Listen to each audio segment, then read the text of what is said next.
Hello, everyone. Welcome back to the Cool Kids Movie Review channel. Everybody here, so I don't think we gotta waste time here in terms of telling us who we are. Um, Man, we saw a lot of great films in 2024, didn't we, guys? Lots of great films, lots of masterpieces like the Letterbox, lots of 5-star movies, 4.5-star films. Um, Unfortunately, we're not talking about the good stuff today. Um, we're going to be talking about the half-star movies, like all those Letterbox people like to say, or some of them will be half-star, not all of them, only some. Um, but before we begin, I want to give a special shout out to another release that came out this year. Yes, it's not a movie. Now, if you saw that video game stream we did a while back, you know what I'm talking about. But I want to give a special shout out to Suicide Squad: Kill the Justice League. You deserve your own placement, but unfortunately, it's a movie review stream, not a game review stream. We get it, man. Come on. Yeah, we get it. It deserves it. Trust me, it fucking deserves it. All right, Austin, continue. Thank you, John. I appreciate it. Now, it's going to be a long one, so you know what? Enough dick and dawdling. It's time to get started. Now, it's going to be the same as the previous worst of the year streams, 10 through 6. We're just going to go kind of give our brief thoughts. Then we'll go and do like our more in depth in the later ones, and then we'll do dishonorable mentions if we have any, and then we'll do our number 1. Without further ado, let's start off with my number 10, Argyle. Imagine in wrestling terms if Vince Russo made a mystery film. You get Argyle. It was okay in the first half, but then as it kept going, the twists kept coming, and it just got worse and worse and worse. Number 9, Madam Web. Did anybody expect this movie to be good? No. It's a Sonyverse movie about Madam Web, a D-list character at best. You had the CW evil Spider-Man as the main antagonist, and then there was a huge Pepsi sign that fell on him. Enough said. Number 8. Now this is gonna be a chunk. Every Blumhouse release that came out this year, which includes Night Swim, Imaginary, and For AI'. Night Swim, let's be real with ourselves. We've seen scarier anti-drowning PSAs. It wasn't scary whatsoever. Imaginary, cool in concept, but yet it didn't know if it wanted to be a drama film about a stepmom wanting to seek approval from her stepchildren, or if it wanted to be a horror film about a fucking teddy bear. Well, it tried to do both, but it sucked. Number 7, Unfrosted. B-movie, this was not. A really bad Jerry Seinfeld comedy about fucking Pop-Tarts. Enough said. Number 6, The American Society of Magical Negroes. Now, it was high up on the list, but after seeing from 5 through 1, this went way down lower. Good concepts, good ideas. You had, I think David Alan Grier was in the movie. He was good, and great ideas. Just wasn't done well in execution. Very boring, and Justice Smith was once again put in a really bad movie. That was my 10 through 6, and I am going to switch it over to my buddy Devin. Devin, the floor is yours. Alrighty, for my number 10, I'm going to be cheating a little bit. My number 10 is the PG-13 Horror Bullshit Club of 2024. And this includes Night Swim, Afraid, Spooky Wookie Cards, Tarot, Imaginary, and The Watchers. I grouped all these together because they all suffer from the same problems. They're not scary, they're cliched, filled with annoying jump scares, the characters are bland, the plots are nonsensical, and they're all watered down with a PG-13 rating. Whether it's killer pools, AI, evil imaginary friends, demonic tarot cards, or in the case of the Watchers, yes, that's the big twist. All these movies suck. But going along with the Watchers, because speaking of Shyamalan's and nepotism, my number 9 is Trap. Like, the only real trap here is Shyamalan forcing us to sit through her daughter singing. Not to mention, the only reason our killer gets away so easily is because everyone in this movie is so fucking stupid. I know the cliche is all Shyamalan's characters act like aliens. Here, they're like NPCs in a fucking video game. After this, I know I will never be excited for another Shyamalan movie again. Number 8 is Rebel Moon Part 2, The Star Giver. Ooh. Despite me liking some of his movies in the past, my respect for Snyder is starting to dwindle, especially with these movies, and he's starting to become the very thing he swore to destroy. Coming out with these half-ass edited movies to come out with his director's cuts, which I didn't see, by the way. Boring, too much slow-mo, including a slow motion scene of people cropping. Yep, terrible effects, terrible editing, bland characters, and no, I'm not watching his extended cuts or any more movies in this franchise. To the graveyard it goes. Number 7 is Argyle.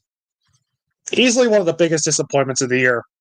How the hell did the guy who gave us Kingsman, Secret Service, and all these great actors come up with this stupid, boring, annoying twist after twist, bloated, convoluted mess? Well, Matthew Vaughn and company did it somehow. Also, can we please stop using CGI cats? And number 6 is Joker Folie à Deux. John and Mark, I'm happy you guys love this movie, but I will never understand why. As a huge fan of the first Joker and the Joker character, I am baffled, confused, shocked, and angry with how this sequel turned out. Boring and insulting, the musical numbers serve no point, and it has quite possibly one of the worst endings and third acts I have ever seen in any movie. The fact that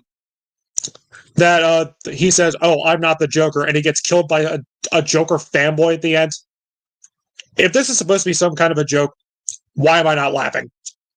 And that is my 10 through 6. All right, very good, very good. Up next, we got the right dude. He's always right. Yes, I am. Okay. So starting off with my number 10 is Y2K. Look, I know that this guy tried to tell me about He Who Must Not Be Named being in there, but I at least had hope because I do like Paul Mooney, and I wanted to see how he would do as a director. I don't know who's to blame, him or just the bad write or the bad script, but bland characters, wooden performances, and the third act just becomes a Fred Durst wank-off fest. Enough said. Fuck this movie. Number 9. Sorry, John. Joker Folie à Deux. This was honestly the biggest disappointment for me. So, I feel like this movie could have had something going for it, but the musical numbers, what was the point of even making this a musical in the first place? I get that Todd Phillips wanted to try to do something different, but it just felt like this was only made as a musical for shits and giggles, I guess. And then the ending pretty much just shits all over the first film. So honestly, thanks for wasting my time. Number 8 is Imaginary. Yes, the horror film. This movie was honestly Imaginary movie my ass. This movie was just boring as hell. It wasn't scary, and and the characters were so forgettable. Honestly, I'm trying to remember a lot that happened in it, but it's probably for the best. Anyway, number 7 is Night Swim. Yes, another bad horror movie. What a shock. Yeah, this one honestly wasn't. This honestly didn't do anything for me either. This is just like the other one. It was boring. Characters are forgettable. The acting is atrocious. It's just, I mean, honestly, the only reason that this and Imaginary are not higher is because I kind of expected neither of one of them to be good. So this movie just deserves to drown in the pool. All right, number 6, and this is going to be controversial, not among you guys, but controversial among the internet, because I know some people like this movie for some reason. In a Violent Nature. If Skinamarink is considered Walls the movie, this is considered Trees the movie. I understand that it was trying to do a Friday the 13th like movie, but through the perspective of the killer's vision. But 90% of the movie is walking. It's walking through a forest.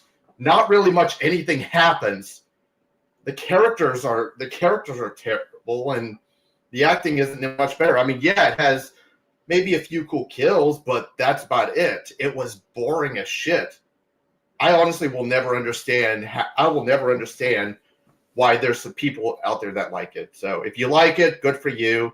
I'm just not a fan. And that's my 10 through 6. All right, very good, very good. Up next, we got the Geek Informant, and his list is going to be very interesting. Yeah. So just a quick thing of like, I didn't see enough bad movies this year to warrant 10 movies. So my 10 through 6 are going to be movies I found overrated this year.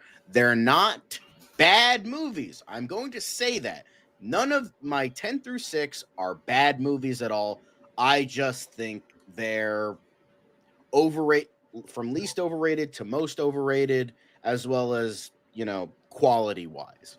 So the first overrated film I have, my overrated number 5, is Wicked. Now, I actually enjoyed this movie. However, I don't think it's God's greatest gift to fucking humanity that some theater kid dick suckers think it is. It's a good movie. It's a solid movie. Is it the greatest thing since sliced bread? No, fuck no, because John M. Chu doesn't understand fucking color theory. And, despite the fact that this thing is over 2.5 fucking hours long, it's somehow rushed. How that works, I don't know. But the songs were good, the performances were good, production design was shit, the color was shit, the editing could have been a lot better. It felt very brown. Some of it was boring. I didn't feel the chemistry as well as I should have between the two leads. I will say, who played Morrible again? I'm blanking on her name, but anyway, like she couldn't sing to save her life, and overall, not a bad movie. Just I found it to be not even close to a 5-star out of 5-star film. So my overrated number 4. Sorry, Devin, but for me, it's Abigail. Unfortunately, I really wanted to like this movie more. And I do think it had some good gore. I like Dan Stevens. I like I like the whole cast actually, but I feel like it was one of those movies that's like, all right, come on, can we get there? Let's get to the point, please. It just felt like the third act, the second half of the movie felt it went on for way too long, and I hated, a bit of a spoiler, but I hated how the ending was like, oh, she was actually a victim the whole time. No, that fucking little cunt deserved to fucking die a horrible death in the sunshine. I don't give a fuck what you think. Yeah, Dan Stevens was probably worse, but like whatever. But overall, it was enjoyable, but not nearly as good as a lot of other people's claimed it to be. And yeah, just I really wanted this to be better, but it just wasn't. Now, next up, now this is the movie I'm going to get a lot of hate for. This is the one that's going to get a lot of fucking people screaming. Movie and cartoon fan is going to agree with me, though. My overrated number 3 is Strange Darling. This is the big one, unfortunately. I wanted to love this movie so much. I was going in like, this is gonna be the best horror movie of the year. This is gonna be amazing. Zelda Fitzgerald is gonna be amazing. Kyle Gallner is gonna, and it just wasn't. The first half of the movie was ungodly fucking boring. It didn't get interesting until chapter 2. I felt that the out of order like gimmick was all it was just a gimmick. Like, it's just like, hey guys, we filmed it out of order. Look how interesting we are. And it's like, calm down, you're not Pulp Fiction. So yeah, it just was honestly mostly kind of boring. It did get kind of interesting in the second half once we get to chapter 2. Honestly, I think the movie would have been better if it was a linear narrative rather than a non-linear narrative. And I feel like the ending went on for way too long. I get it, but it's still fucking stupid. Yeah, I think Kyle Gallner tried his best, and I do think the main girl did a really good job. But yeah, I felt that this movie was kind of dumb, and just because you look like an oversaturated giallo doesn't mean you have the quality of one, unfortunately. So yeah, overrated as hell film. I really wanted to like it, but I think this was one of the cases where the overhype killed it for me. Next one, another one that is going to get a lot of hate. I think the next two are going to get a lot of hate. My overrated number 2 is unfortunately Furiosa, a Mad Max saga. I have said many a times before that I just did not love this movie as much as everyone else did. It just feels, ironically, even though it has George Miller directing, it feels like Mad Max Fury Road from Temu. That's what it feels like. It suffers from way too much prequelitis. All of the, I think like all the characters we saw previously were fine. Chris Hemsworth is just trying way too hard, but not in a fun way. Anya Taylor-Joy is good, but she's good in everything. So it's like, yeah, no shit, Sherlock. Of course, she's fucking phenomenal in this. And it just felt so much like faker than Fury Road. It felt like a Marvelized Fury Road in a lot of ways. It just felt kind of corporate, kind of bland, not nearly as interesting. And the fucking prequelitis was killing me. Slow pace as well. Overall, just not as good as not nearly as good as Mad Max 2 and 4. Honestly, I would say this is probably worse than Beyond Thunderdome 2. And not quite as bad as the first Mad Max, but it's still unfortunately just it feels like just like a bland version of Fury Road, unfortunately. And I really wanted to like this, but now this franchise is probably killed, and with the last movie, maybe for the better.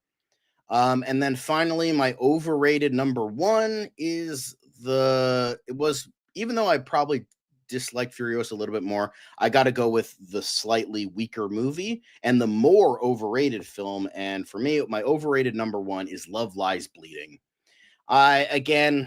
This was another one I really wanted to like. I really, really like, again, these are not bad movies. I don't think they're bad movies. But Love Lies Bleeding, I should have known that I wasn't going to like this when there was like a 1 to 2 minute long scene of Kristen Stewart unplunging a shitty fucking toilet. And you think the elephant shitting on the camera in Babylon is bad. But yeah, I think the chemistry between the two leads is pretty good. I think, but yeah, again, it's like, it's kind of one of those things where it's like, oh, hey, look, it's the 80s, kind of what the later seasons of Stranger Things suffers from. But it just, I really liked, I think Katie O'Brien is the bodybuilder in the movie. She was good. Kristen Stewart was surprisingly good. It's just like, I feel like it just kind of went on way too long. And I just felt like this movie had no plot. And it just kind of was like meandering around with itself. And again, one of those movies where I wanted to like it more, but out of my overrated films, it's probably the weakest at like a 6 out of 10.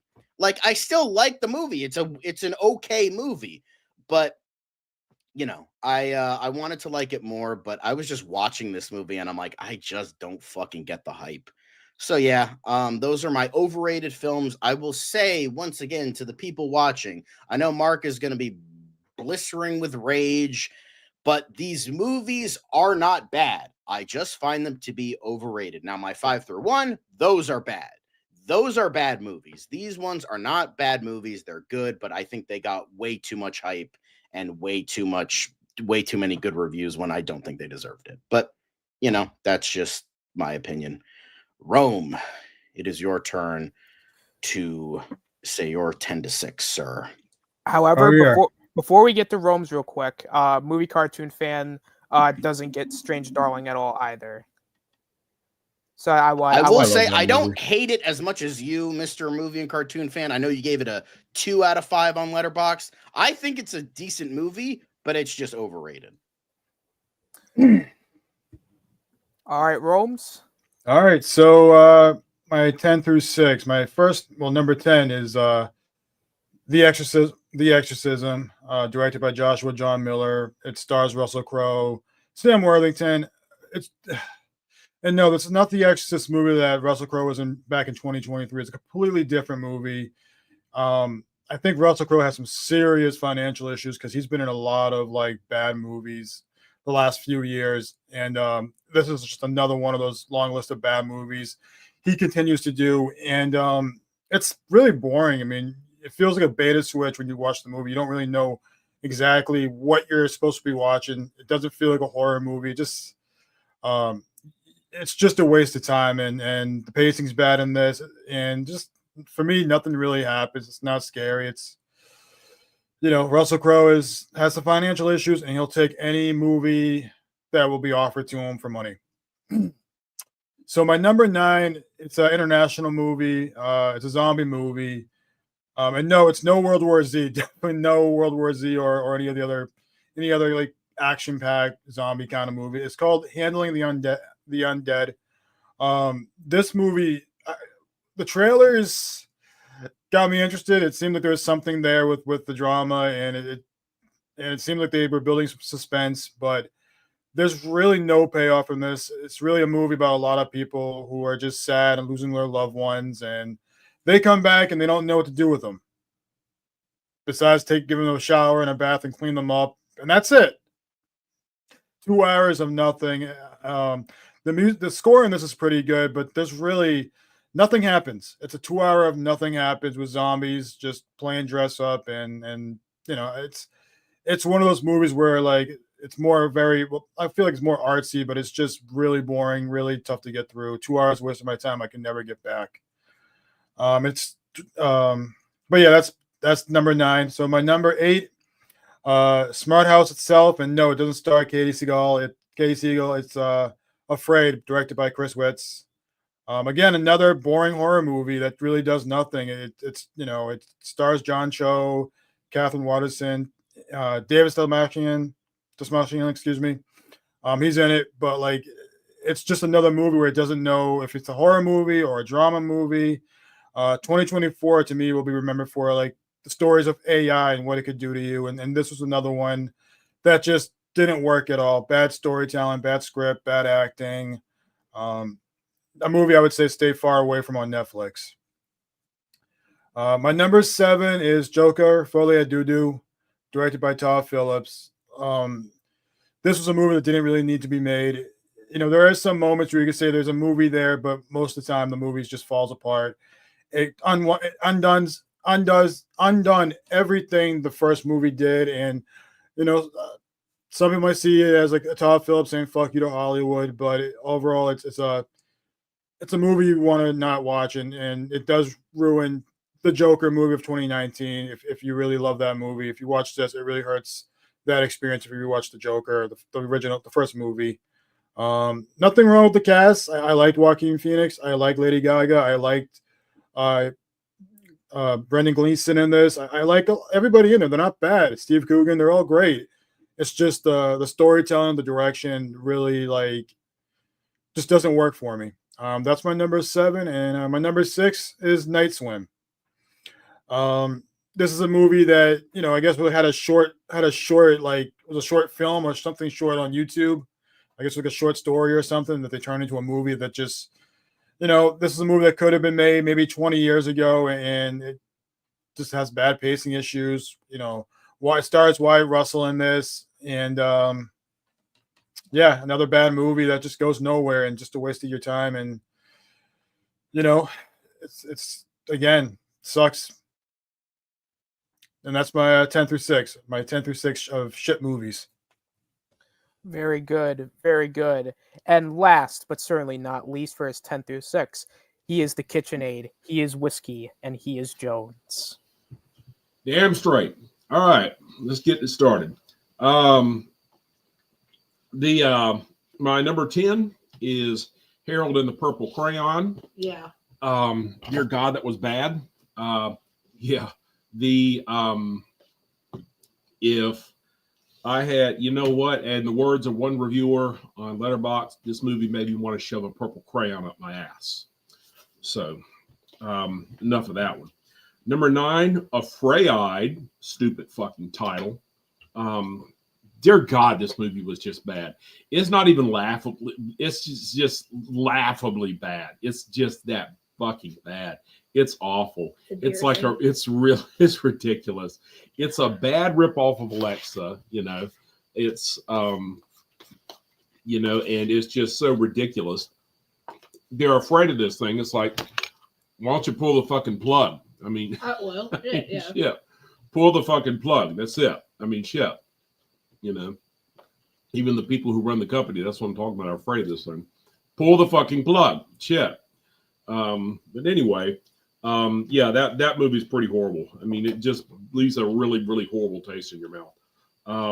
It's so bad it's good, but it's not so bad it's good. It's just laughably bad, not in a good way. Number 8, the Garfield movie. This really, really shit on my memories of Garfield. This was not Garfield. This was the Chris Pratt movie.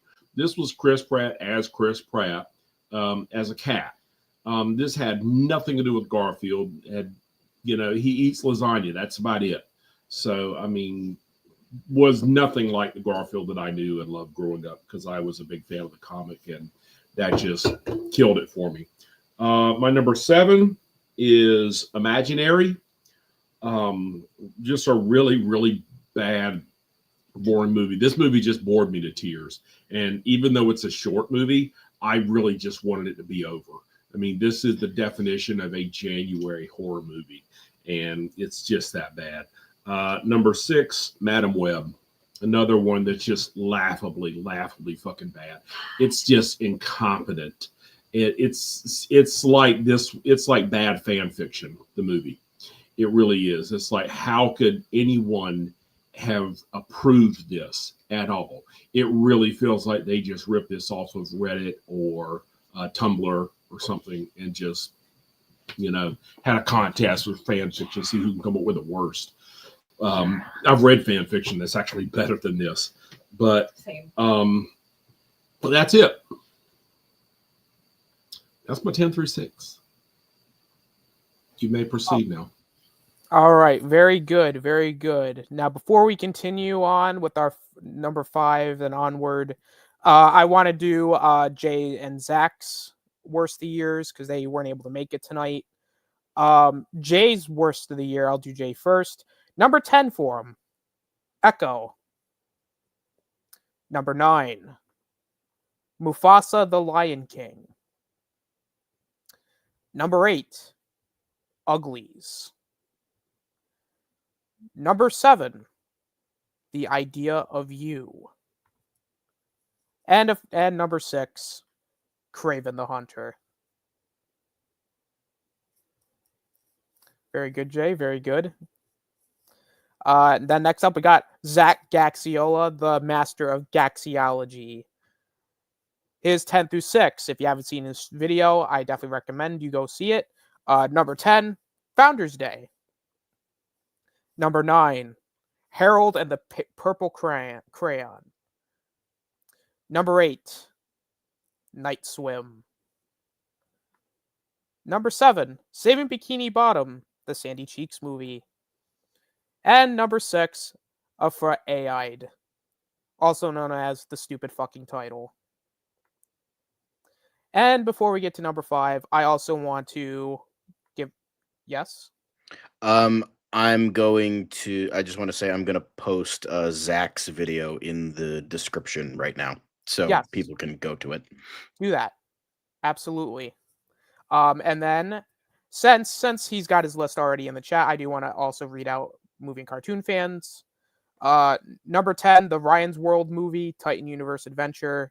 The movie exists, and it's more sad seeing Ryan's parents exploit him for money. Very, very true.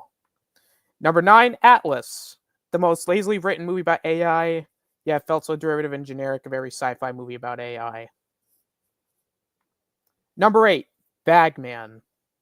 At least it didn't get a worldwide theatrical release, and it's a crappy PG-13 horror movie released by Lionsgate. Enough said. Number 7, Night Swim and Tarot. 2 terrible PG-13 horror films that did get a wide release in theaters and feature the same problems as one another. That's very true. And number 6, The Exorcism. The laziest horror film of the year, Russell Crowe. We are not entertained. All right, so we all got through our 10 through 6 just fine. We're all good. We're all good. We just did a mental check. Now, everyone, let's crank up that diarrhea dial because oh boy, things are about to get rough. And I'm gonna start off with my number 5, and I'm gonna piss off a big group of people here, and I'm sorry, but I have a reason for it being my number 5, and that's Rebel Moon Part 2, The Scargiver. Let's be real with ourselves here. Ever since Zack Snyder went to Netflix and started doing movies on Netflix, his quality of work has dipped big time. Army of the Dead, no, should be Army of the Bed. Army of the Dead was, I didn't care for it. It was crap. Army of Thieves was okay. It wasn't anywhere near, it was okay. I didn't care for the first part of Rebel Moon, but I wanted to give this movie a chance. But it's worse than the first part somehow. It starts okay. That's why it's at my number 5. It starts okay, and the action and acting are fine. However, it all gets bogged down by it with all the exposition in the first hour and all the excessive slow-mo. This was the same problem I had with part 1, and it's worse here. Because like Devin said earlier, there's literal farming sequences that they use slow-mo for.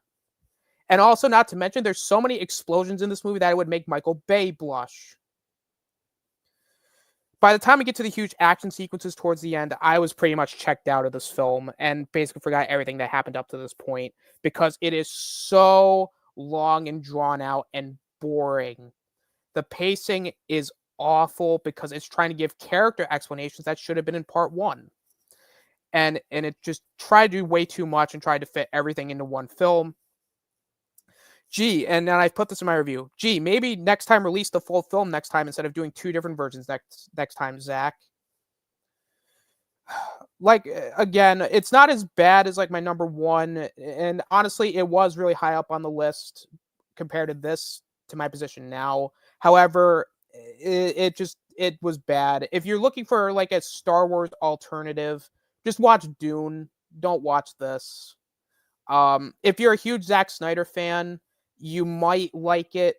However, as it's up in as high as it is because it suffers the criminal sin of just being way too long and way too boring. And and I'm kind of with Devin. I really have no interest in watching any more films in this franchise. I mean, I can at least give the Justice League thing,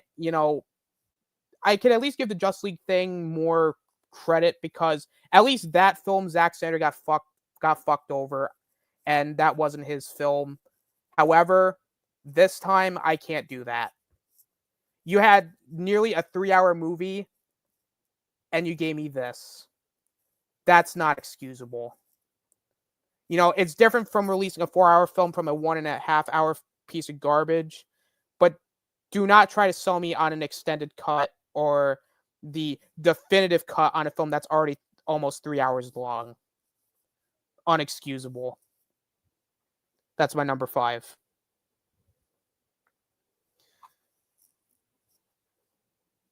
Devin? So when it comes to my bottom 5 of the year, these are all movies that I would give a 0 out of 5 to. I like absolutely nothing about them. And at some point, each of them was considered for the number 1 spot, but some are worse than others. With that being said, my number 5 is Founders Day. Kind of ironic. The 5th movie I saw in 2024 is what my number 5 on my worst list. I used to call this a movie so bad that it didn't have a Wikipedia page. Well, now I can't make that joke anymore because now it does. Anyway, fuck this movie. Now, before I get into explain why this movie sucks so much, I have to ask, has anyone here even heard of this holiday? Anybody? Austin? Okay, Rob has. Rome, have you heard of this? Probably Mark has, because he's our history guy. But until when this movie came out, I had no fucking idea this was even a holiday. And considering nobody pays attention to this holiday, why the hell would you make a movie about it? In fact, wouldn't it make sense for this movie to take place on Election Day? Since there's a story about an election, and there's a character who is an obvious and laughable caricature of Donald Trump? But what happens when you try to rip off Eli Roth's Thanksgiving, as well as Scream? You get this. Acting is horrible. It's shot cheaply. The social and political commentary is annoying. The characters, they're all bland and unlikable. And this is quite possibly the lamest slasher villain I have ever seen in any horror movie. His weapon is a fucking gavel. A gavel. Really? That's your weapon? And not to mention the ending. It's just fucking stupid and makes no sense whatsoever. Much like Winnie the Pooh, Blood and Honey, and It's a Wonderful Knife. This is a straight-to-streaming movie that you'd see on, like, Tubi. And it got dumped into theaters. In fact, the day I saw the movie, which was on a Monday, and I was the only person in the theater, it was taken out. Just like that. And half the time I was watching this movie, I was on my goddamn phone. I was that bored. And there's so much better holiday-themed slasher movies out there you could watch instead of this. Why the fuck would you make why would you make a horror movie about a fucking holiday that no one cares about? John made this joke in the private chat. I can't wait for the Arbor Day horror movie. I can't wait for the Take Your Child to Work Day horror movie. So, to the person that made this, and to Founders Day, you are not Halloween. You are not Black Christmas. You are not Trick or Treat. You're not My Bloody Valentine. Hell, you're not even Thanksgiving. And I don't even love that movie like other people did. I'd say this movie isn't worth seeing, but again, this was the first mystery movie of 2024 from Regal. And again, the day I saw it, it was immediately taken out of theaters. Shows that nobody gave a shit about this movie. And you shouldn't. Like, there's really nothing else I can say. Just fuck this movie. That's my number 5. All right, so my number 5 was a movie that originally I had no intention of ever watching, but the only reason I did was because it was punishment from my brother, Ben, after I made him sit through another bad movie, which we'll get to later. And my punishment was that I had to sit through Madam Web. Look, I knew this movie. Honestly, I have never been a fan of any of these Spider-Man-less Sony villain spin-off movies. Like, honestly, not one. And this honestly just like, and this, let's just say it's now a good thing that the Sonyverse, at least for now, is dead. So, because I don't know how much any of us could take. I mean, I'll say this. The only reason that this wasn't higher is because you can at least laugh at some of the ridiculousness. I mean, it's still bad. I mean, it's at number 5. And you know what? I'll take something that's laughably bad over my top 4, which gave me absolutely nothing. Nothing. So this is at least something. I mean, like I said, it's still at number 5. I know you can't use the excuse of saying it's laughably bad as a free pass. I know that, but this is honestly just. But the other top 4 just gave me nothing. But yeah, the editing was terrible. The acting's atrocious. The CGI is god awful, and it's a Sony villain spinoff universe without Spider-Man. And plus, I knew that this was going to be garbage. Like I said, the only reason I suffered through it was because my brother punished me for it, and I wanted to be. And I'm a good brother. I'm a kind of person that will keep his word. So, yeah, fuck this movie. I think we all. Like I said, let's just like everything about it. So, like I said, the only reason it's not higher is just because you can at least laugh at it a little bit, and that's more than I could say for my top 4. So, fuck this movie. Let's honestly just be glad that the Sonyverse universe is gone, at least for now.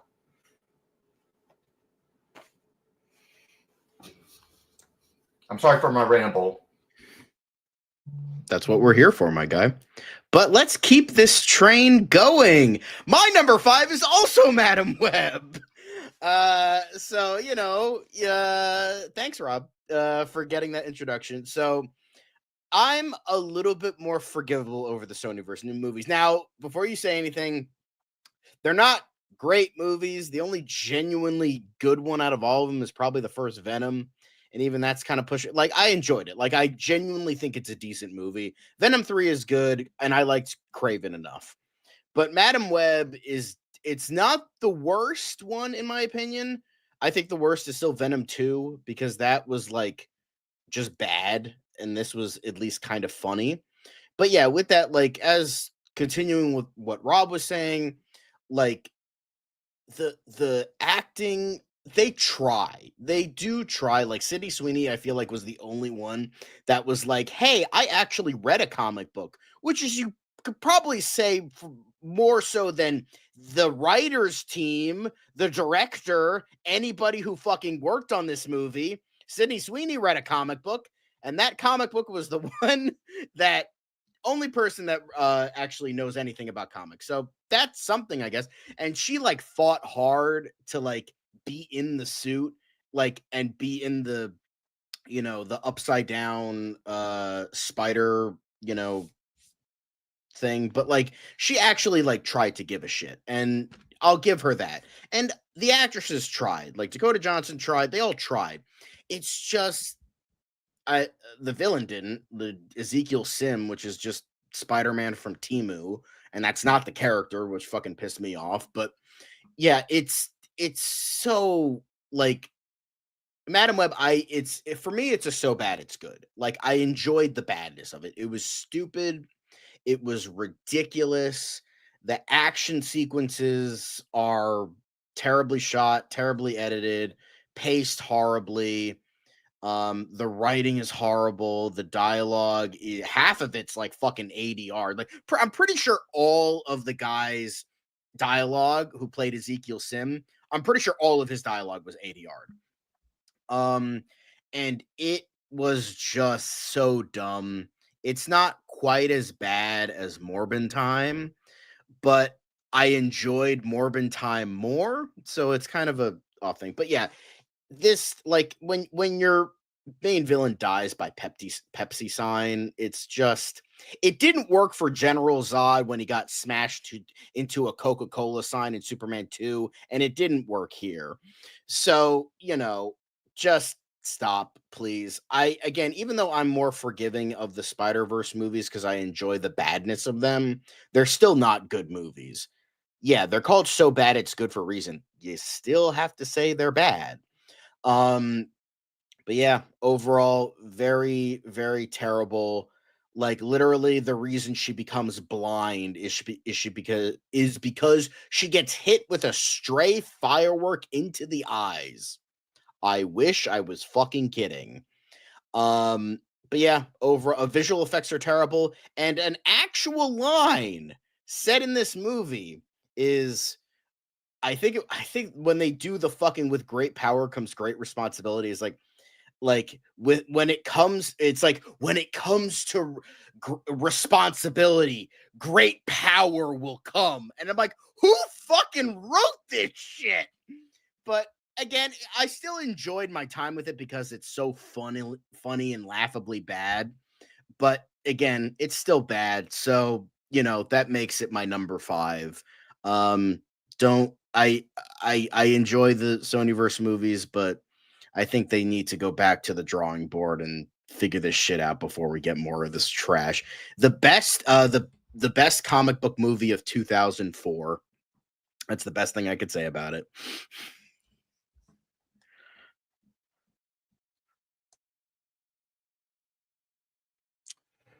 Okay, so my number 5 is another Netflix streaming service movie, starring Mr. What's Going On himself, Mark Wahlberg. It's called The Union, which is a generic action movie. Instead of saying "What's going on," it's it's all in the wrists, or "I still got it." It's one of those movies where it's just the script's really bad, a lot of bad like quotes, a lot of bad catchphrases. No, Michael Bay did not direct this movie. It's directed by a guy named Julian Farino. I've looked up his movie list. He's never really directed anything I'm familiar with. A lot of like low budget movies, and the movie does star the beautiful Halle Berry, J.K. Simmons, who's in everything in 2024, Michael Tier, Mr. Luke Cage himself. It's about Mark Wahlberg, who's a construction worker who now becomes a spy, and the whole movie makes no sense whatsoever. He's being recruited by his high school sweetheart, which is Halle Berry, and the whole movie just goes downhill from the first 10 minutes of the movie. It's a Netflix streaming service movie. Lately, a lot of the Netflix movies that are out there now, even though they have big name stars attached to them, this is the prime example of like, don't watch this kind of movie. It's bad dialogue, bad acting. It's a movie where like the actors just got a paycheck and their names are like in front of everything in this movie, and it's another shit Netflix movie. And yeah, my number 5 is The Union. I didn't really watch a whole lot of worse bad movies this year, but this one definitely, I would say, do not watch. And it also stars. Nope, never mind. I didn't star the other guy. That'll be my number 4.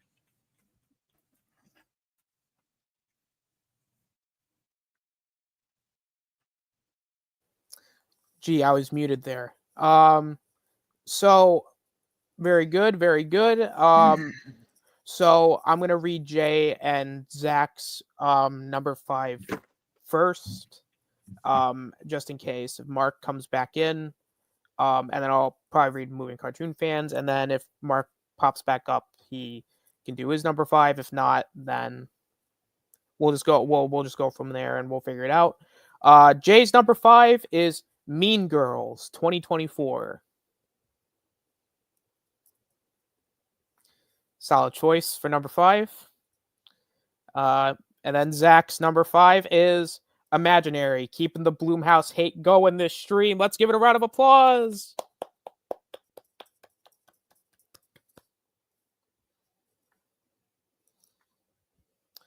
Let's see here. Now we're getting to Movie and Cartoon Fans number 5. And number 5 is Founders Day, the worst horror movie of the year, with it being a carbon copycat of Thanksgiving with dumb political commentary, lame slasher villain, and a horrible twist. Yep, twist. What's a twist? Twist. All right, so Mark left, so I don't know if I should read his number 5 off, or if I should just move on to number 4 and then let Mark say his number 5 quick. Maybe he had internet issues. Yeah, I'm Maybe. thinking the internet. Just go ahead and read off his number 5, and if he wants to elaborate more, he can. All right. So Mark's number 5 is Argyle, and then Mark can maybe talk a little bit about it when he comes back. All right, time for my number 4. Well, my number 4 is probably the worst horror film of 2024. I know my list has a lot of horror films. After this is the last horror movie, but this is just the point I got to make here. My number 4 is The Strangers Chapter 1. Play stupid games, win stupid prizes, I guess. This film is basically every bad horror movie trope ever rolled into one huge shit package because, oh my god, this was ass. I saw this film yesterday and it broke the top 5. And actually, the more I thought about it, it ended up hitting my number 4. Oh my god. The characters are so dumb. Really stupid. There is one point where the main guy was in the fucking forest. He had the shotgun. He pointed it at the I think one of the person's heads, and instead of just shooting her, he just goes into this massive monologue. Why? That makes no sense. The pacing is god awful. And it felt like this movie went longer than it should have. And I think it was only like over an hour and a half, like hour 40. Yeah, it still felt like it went on way too long. Like, if this movie was like maybe like a 45-minute like short film, it still wouldn't have been good, but I could have maybe see a decent idea in here. But nothing in this movie worked. The only reason why it's my number 4 is because the acting is fine for what it is. There are a couple tense moments, but even then, that's not really saying much. Also, they overdo it with the jump scares, which is something that a lot of these horror films this year, at least the bad ones, really suffer from, is a huge problem with jump scares. Like, I don't mind jump scares when they're done here and there, but when you overdo them, it's ridiculous. Now, I haven't seen any of the other Strangers movies, but from what I've heard, they're basically similar. They're kind of similar to this. Whatever little interest I had in seeing them, they're gone.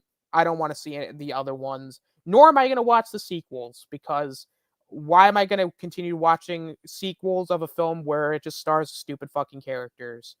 You know, at least the main actress was in Riverdale, which was peak television. Don't at me. She tried stopping an asteroid with fucking superpowers. That is peak television. Funny as shit. But you know what? That's a story for another day. The Strangers Chapter 1, ass. Worst horror movie of the year, but yet somehow not as bad as my numbers 3 to 1. So Strangers, fuck you. So I guess we're gonna keep this train going, Austin, because my number 4 is also The Strangers Chapter 1. Let me start off by saying even though they have a small like cult fan base, I'm not a fan of the Strangers movies. I'm not. I think these characters, look cool, but it's a shame they've never had a movie that shows off their potential. The first one's a fucking slog to sit through, and their characters are so fucking stupid. And the second one had a fun, over the top 80s slasher tone, but again, it was ruined by the stupid characters. And not only do we have another one that follows suit, it ends up being the worst of the bunch. When you hear the chapter 1, you think, oh, maybe is this going to be a prequel? No. It's a straight up fucking remake of an already bad movie. Instead of this reboot improving the criticisms people have had with the first two, it just doubles down on them. In fact, the only real differences I can notice from the other two are, I don't know, the guy in the mask has a name, and the pinup girl is the talkative one instead of Dollface. And our main characters love each other instead of their relationship being on the rocks. But this is just, other than that, it's the same movie. It's a lame fucking rehash of the first movie, but worse. Again, not scary, not suspenseful, no atmosphere, no tension, constantly relying on jump scares every fucking minute. It's boring. Our two leads have no chemistry. And of course, since this is a Strangers movie, we need to have our main characters so infuriatingly fucking stupid just so the plot could work. I didn't let this shit slide with Halloween Kills. I didn't let it slide with Trap, and I am not letting it slide with this. I'll give The Strangers Prey at Night this. As stupid as those characters were, at least they had the balls to kill the strangers! The boyfriend shoots at guy in the mask, and he doesn't try to shoot him again as he's running. He chases off. He throws something at a pinup girl chick, and instead of, I don't know, chasing after her or getting in his car and fucking running her over, no, he just lets her run away. And not to mention, he has a fucking gun to one of the killer's heads.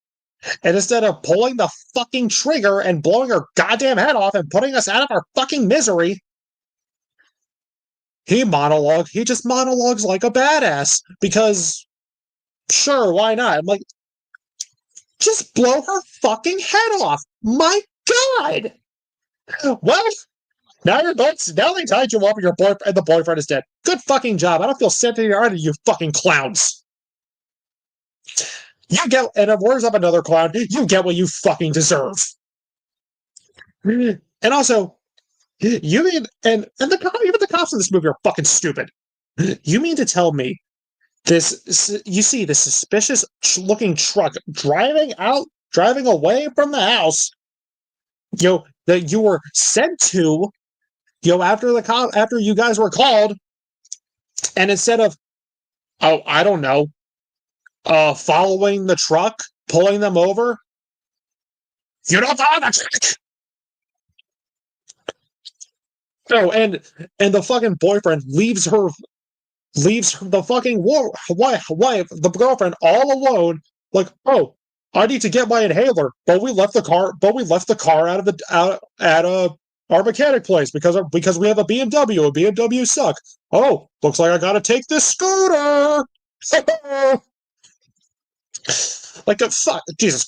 Oh, and this is supposed to be a trilogy too. Yeah, that's right. We're gonna get Strangers Chapter 2 and Chapter 3. Hey, guess what, Ready Harlan? I may not hate Dream Master like others people do. I'm not watching Chapter 2 or Chapter 3. I'm not watching any more movies in this franchise. If no one cares to give these characters a good movie, why the fuck should I care? So, hi-ho, to the graveyard, the strangers go.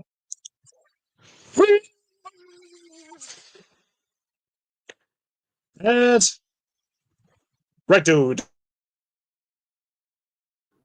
Okay, my turn. All right, so my number 4. No, it's not Strangers Chapter 1. I hate to be the one to break the cycle. I haven't seen the movie. I don't really care about seeing any Strangers movies. So my number 4, honestly, my number 4 was actually one that was my number 1 for the longest time, up until a certain month where 3 movies that were even worse came along, but we'll get to those later. My number 4 is the American Society of Magical Negroes. I mean, on paper, this may seem like it would be fun, would be interesting, but there's a difference between an idea on paper and what's being executed. This movie honestly bored the shit out of me. Honestly, the acting honestly was atrocious, especially from Justice Smith. He honestly just sounded bored as shit in this. And let me ask you this. How do you make David Alan Grier, a guy who is hilarious in other media, especially if you watch In Living Color, he is hilarious. How do you make him not funny? You put him in this piece of shit.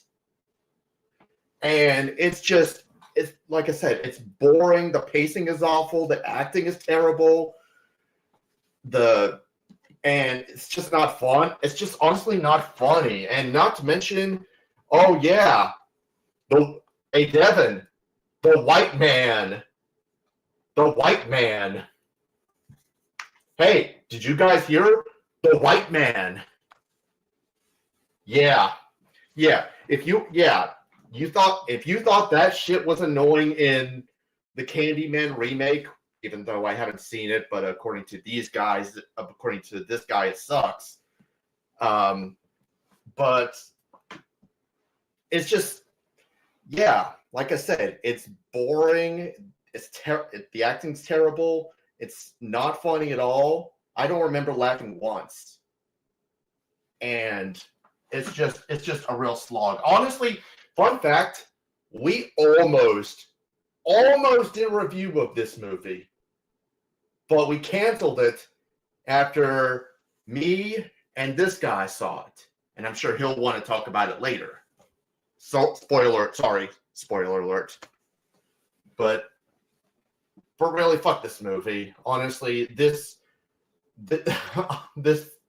you don't watch this movie at all. If you want to watch David Alan Grier, just watch In Living Color. You'll get a better experience than watching this shit. And with that, I'm done. Or Jumanji, yeah. Jumanji's another one. I was just gonna say Jumanji. Anyway, so we go on to my number 4. And well, I'm gonna go back to the horror movie train, although it's not Strangers Chapter 1, because I'm not that fucking stupid. But my number 4 is Speak No Evil.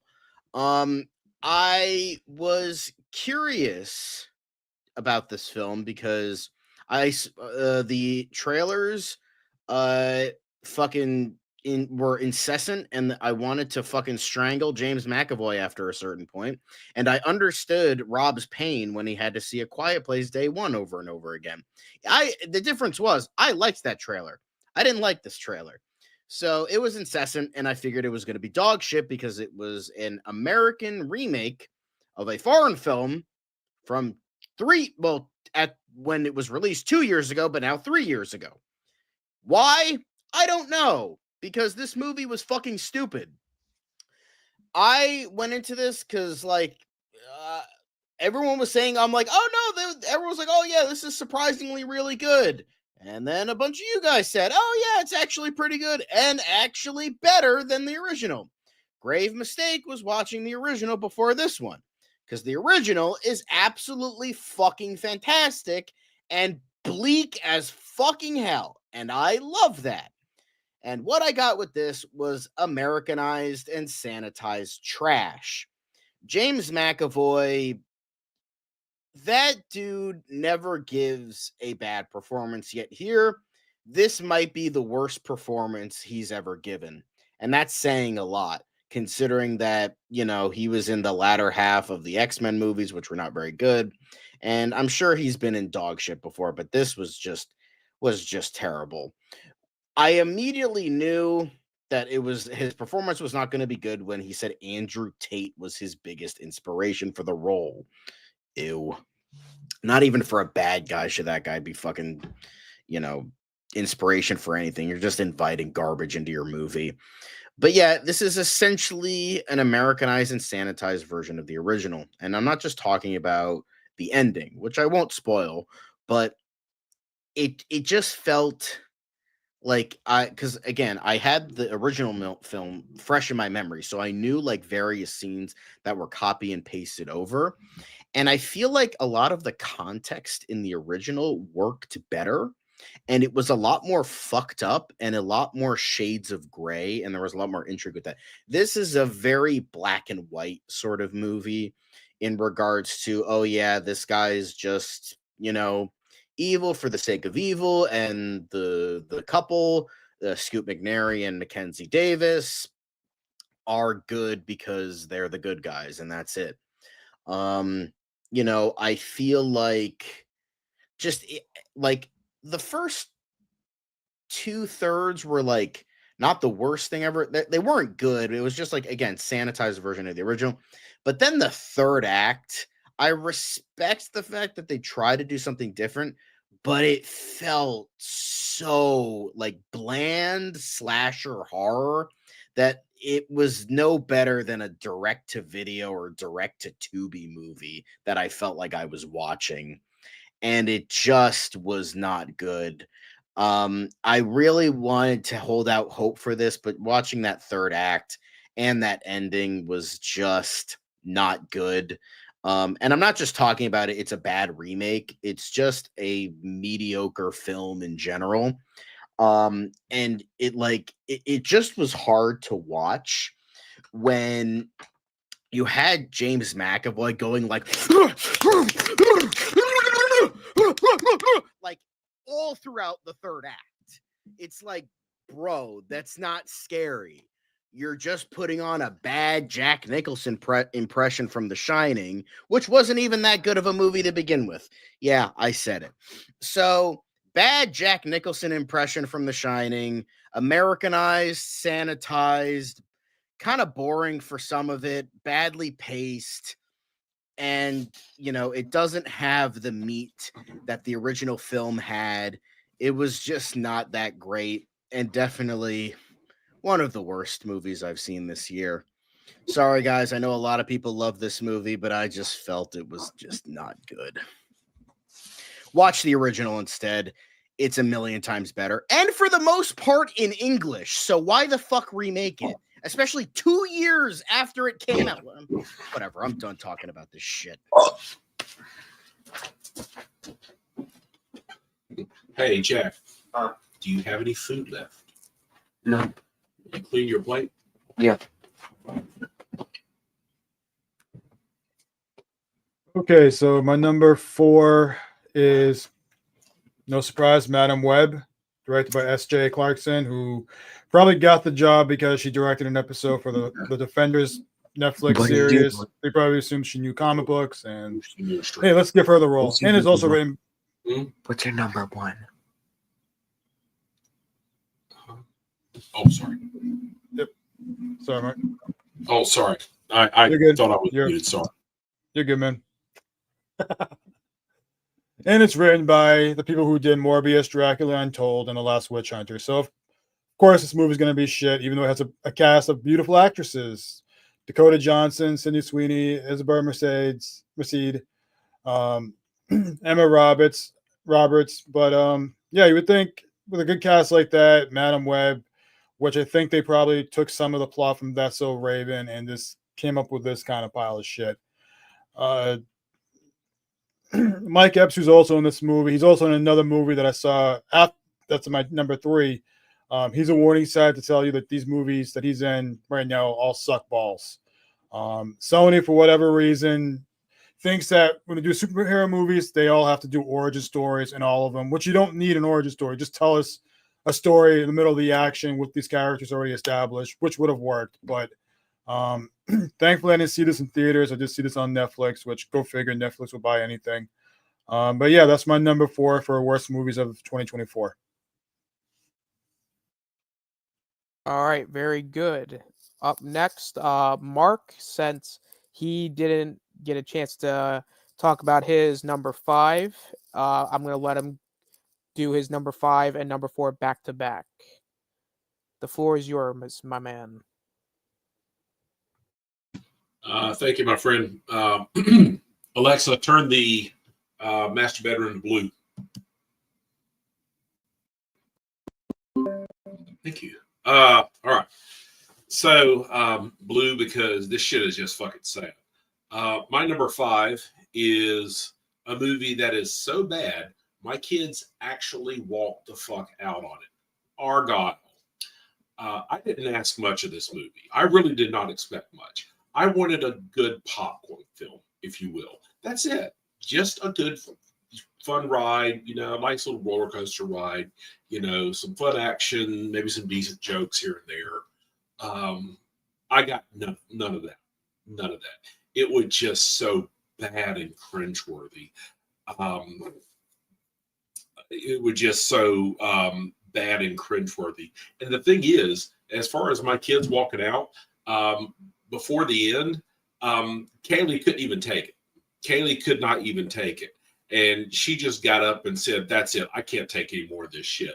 And Jack said, "Wait, don't wait. Take me with you." And the thing is, I was their ride. They didn't have, it's not like Kaylee drove separately. I was their ride. So, and I was saying, so they would rather have sat in the car and waited and for me rather than sit through that any more of that shit. It was just that fucking bad. It's absolutely loathsome. It is malodorous. Malodorous is a great word for that film.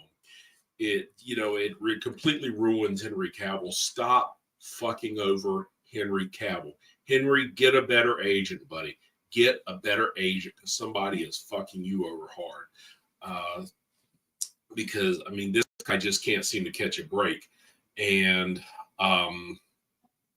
God, as far as let me see, as far as the first half wasn't perfect, but it was fairly enjoyable. You know, you had Sam Rockwell, Bryce Dallas Howard had fairly good chemistry.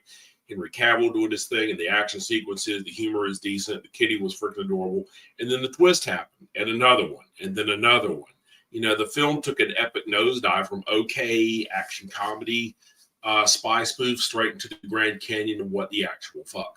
I get what they was going for because the Kingsman films did that, going overboard on purpose to spoof the spy genre. This film took going overboard to a whole new level. It was supposedly written by Jason Fuchs. It feels like it was written by AI. None of the twists make any sense. Who did they have to why did they have to brainwash her if she was already their double agent? The action scenes at the end feel lazy and uninspired by the big finale, which goes on far too long. You're so sick of it. You just wanted to be put out of your misery. I cannot remember the last time the quality of a film got so poor so quickly. And what hurts the most is that this is from Matthew Vaughn, the same guy that gave us X-Men First Class, the Kingsman trilogy, Kick-Ass. Even if the latter two Kingsman films weren't as well received as the first, they were still at least fun. And that's all I wanted out of this. You know, not a masterpiece, not even a great film, just a dumb, fun popcorn flick. Yet he couldn't even meet that low bar. I expected nothing, and yet I am still disappointed.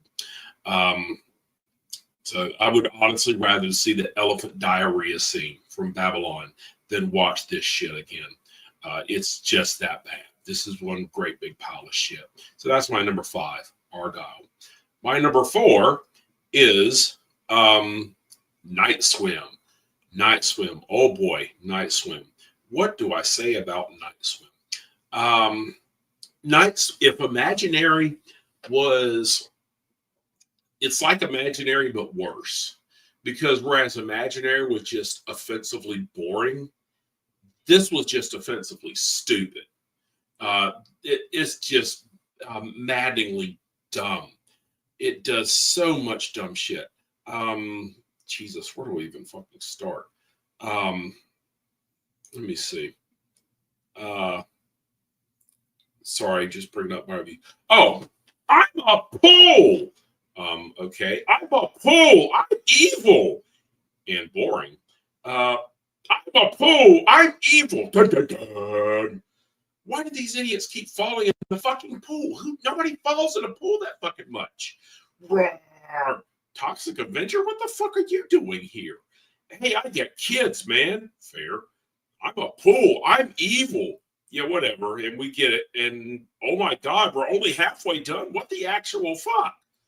I'm a pool. I'm evil because you bore people to death. I mean, I'm a pool. I'm evil. I mean, did nobody think to drain this motherfucker? I mean, seriously, just drain the fucking pool. That's it. I mean, what is it? Is it the pool? Is it the ground? Is it the water? Is it the lining? What the actual fuck? I mean, just drain the motherfucker and be done with it. Drain the motherfucker, fill it in, be done with it. God damn it. Yeah, this movie was just offensively bad, and not in a good way. It was laughable bad, but not in a good way. In a very, very awful way. It was disgusting, just disgustingly just bad. I'm trying to think of all the adjectives I can think of for bad. I just cannot think of any right now. This film is just pissing me off that much. But anyway, I'll leave it at that, and we can move on to number 3. Gotta love the Blumhouse hate continues throughout the stream. Let's give Blumhouse a round of applause because all 3 of their films made it on the worst of all of our worst of lists.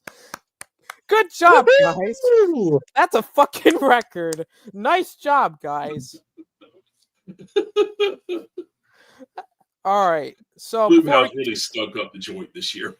Yeah, oh my god, they did. I mean, even worse than normal. Dear God, it's like they can't do anything right if James Wan is not there. It's like, dear God, man.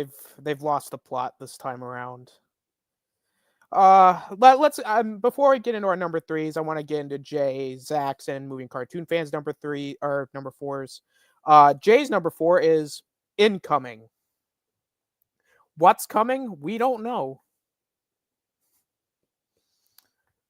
Zach's number 4 is The Strangers Chapter 1. Perfect placement, I guess.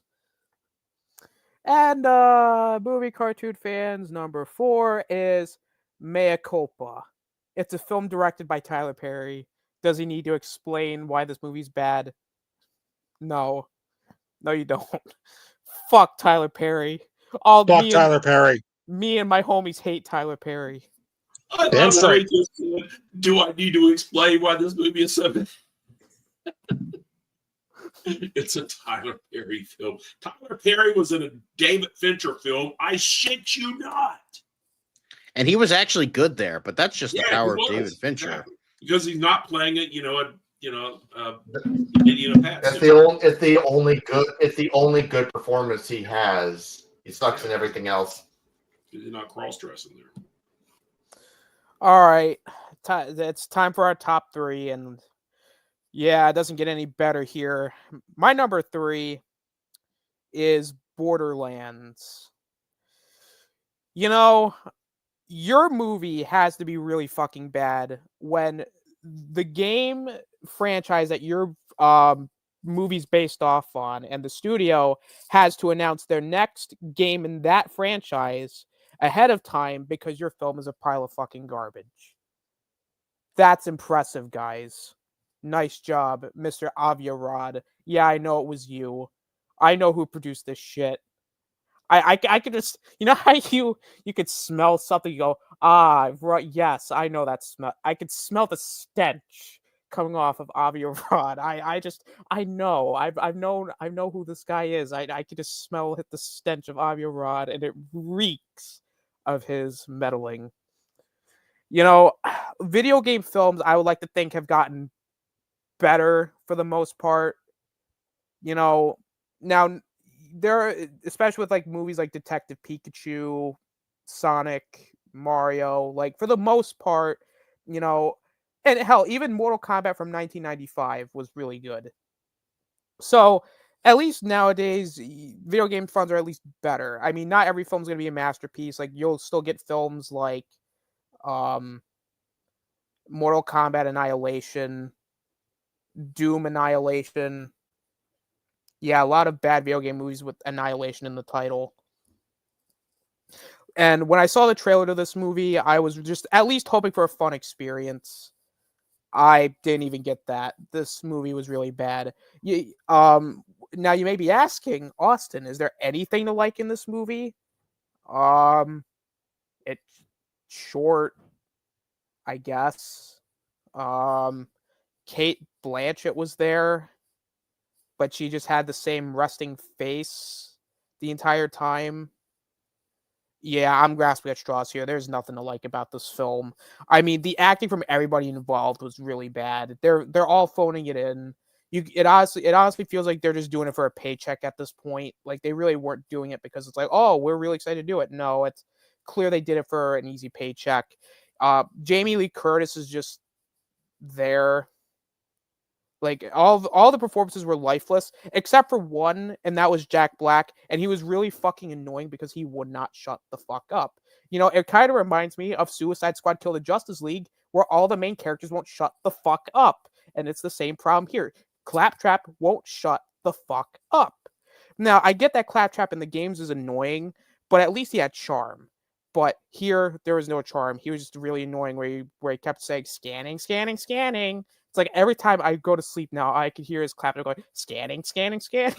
Like, shut up. I don't care. The villain is just a boring, white,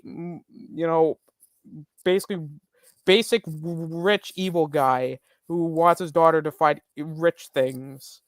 Find great power because he's a rich, evil guy. The action was really bland. It was just here, guys. I'm just gonna tell you, guys. This is every action sequence. I swear to God, this is every action sequence. Person has gun. They shoot said gun. Occasionally, they'll shoot at something else, and a huge explosion happens. More gun shooting. More gun shooting. Oh, they shoot pipes. Acid came out. Oh, they're still shooting guns. And guys, oh my God. The main character grows fire wings. And then guess what else happens? More gun shooting. What are the fucking odds of that, guys? There was no creativity. The humor was terrible. Like, the dialogue was very cringy. And the pacing was awful. If this film was maybe rated R, then they could have had something here. But then, of course, Avi Arad, who is known for his meddling, said, nah, fuck you, let's do it, let's make it PG-13 and ruin it. And I'm going to use this other analogy for this film. It almost takes inspiration from the 2016 Suicide Squad movie, but somehow does it worse. That's like me going to school, not doing my homework, and having to cheat off of a really bad student who fails all his homework. So I'm copying it, and it somehow did it worse than that. My God, this is Hollywood bullshit at its finest in terms of video game films. Honestly, just do yourselves a favor. If you don't know anything about Borderlands, just play the Borderlands games instead, because this film was just not it for anybody. And if you're somebody who's a casual fan who wanted to see it for actors like Jack Black, Kate Blanchett, Kevin Hart, they don't care. So why do I care? Hopefully Borderlands 4 is, when that comes out, it's better than this, which it probably will be. It's not, is it as bad as like Mortal Kombat Annihilation or like Doom Annihilation? No, I wouldn't go that far. I mean, honestly, I'd rather watch the Doom 2005 movie with Black Adam while drinking Tia, Mana, and Zoa than ever watch this shit. This was no. I'm sorry, Borderlands. No, I can't accept this. Avi Arad, go away, please. I don't like him. That's my number 3. Sonic and Mario. Hey, video game movies don't have to be bad anymore. Avi Arad. Hold my beer. All right, bye. Hold my meddling. All right, my turn. Go along with Austin. It's a shame that the same decade that gave us the Sonic trilogy gave us crap like Mortal Kombat, Five Nights at Freddy's, and Borderlands. I've never played any of the Borderlands games because I'm not a big gamer. But even I'm offended with how horrible this movie was. I can only imagine how fucking fans of the games feel when they watch this. I wasn't, like with what Mark said about Argyle, I wasn't hoping for a masterpiece, but I was at least expecting a fun time. And I didn't get that. Not at all. And I haven't seen an ensemble cast this wasted in a movie since Collateral Beauty. At least the actors tried with the horrible material they were given. In this movie, none of the actors tried. Every single one of them was fucking atrocious. Jamie Lee Curtis, you won an Oscar! Whether it was deserved or not, who knows? But you won an Oscar. Why are you in this? Kate Blanchett, you gave one of the best performances I saw in 2022 in Tar. Why are you in this? Like, none of these actors, like, none of them fucking gave a shit. You know, Kevin Hart, Edgar Ramirez, Florian Montague, Sheena Gershon, whoever the fuck else was in this movie, you couldn't pay them to care. Not at all. Not to mention, they're all playing annoying, bland, and unlikable characters with zero fucking chemistry with each other. The crowning achievements of annoying in this movie are, one, Ariana Greenblatt as Tiny Tina. I'm sorry, I know she's a kid, but I can't stand her. Whether it's Barbie, Obi-Wan, she has annoyed the fuck out of me in everything I've seen her in. I wanted to choke this fucking brat every time she was on screen, and just the way she would deliver her lines. God, it was so great to hear. We can make it rain! With your parts! And the other one is, unfortunately, Jack Black as Claptrap. Jack! I love Tenacious D. You're fucking hilarious. You were the best part in Mario. And how the hell do you have Jack Black, of all people, phone it in and be unfunny? How is that possible? He annoyed me more than Tiny Tina. But what I heard in the games, at least when Claptrap is annoying, you can, I don't know, throw him across the room. Sure, he'll come back, but at least you can fucking yeet him. Not here. He wouldn't shut the fuck up. Every single line that come out of his mouth when it wasn't scanning. It was just an annoying, stupid fucking joke. And this leads me to my next point. This movie is not funny at all. I groaned and facepalmed at all the horrible attempts at comedy, and the CGI and the green screen are so abysmal, it gives the fucking Flash a run for its money. Everything here just looks so rubbery and it looks so fake. And there's the scene, Austin brought it up earlier, where Kate Blanchett's character is flying around with the fucking flame wings. It looked like something out of the Flash. This had a budget of $110 to $120 million?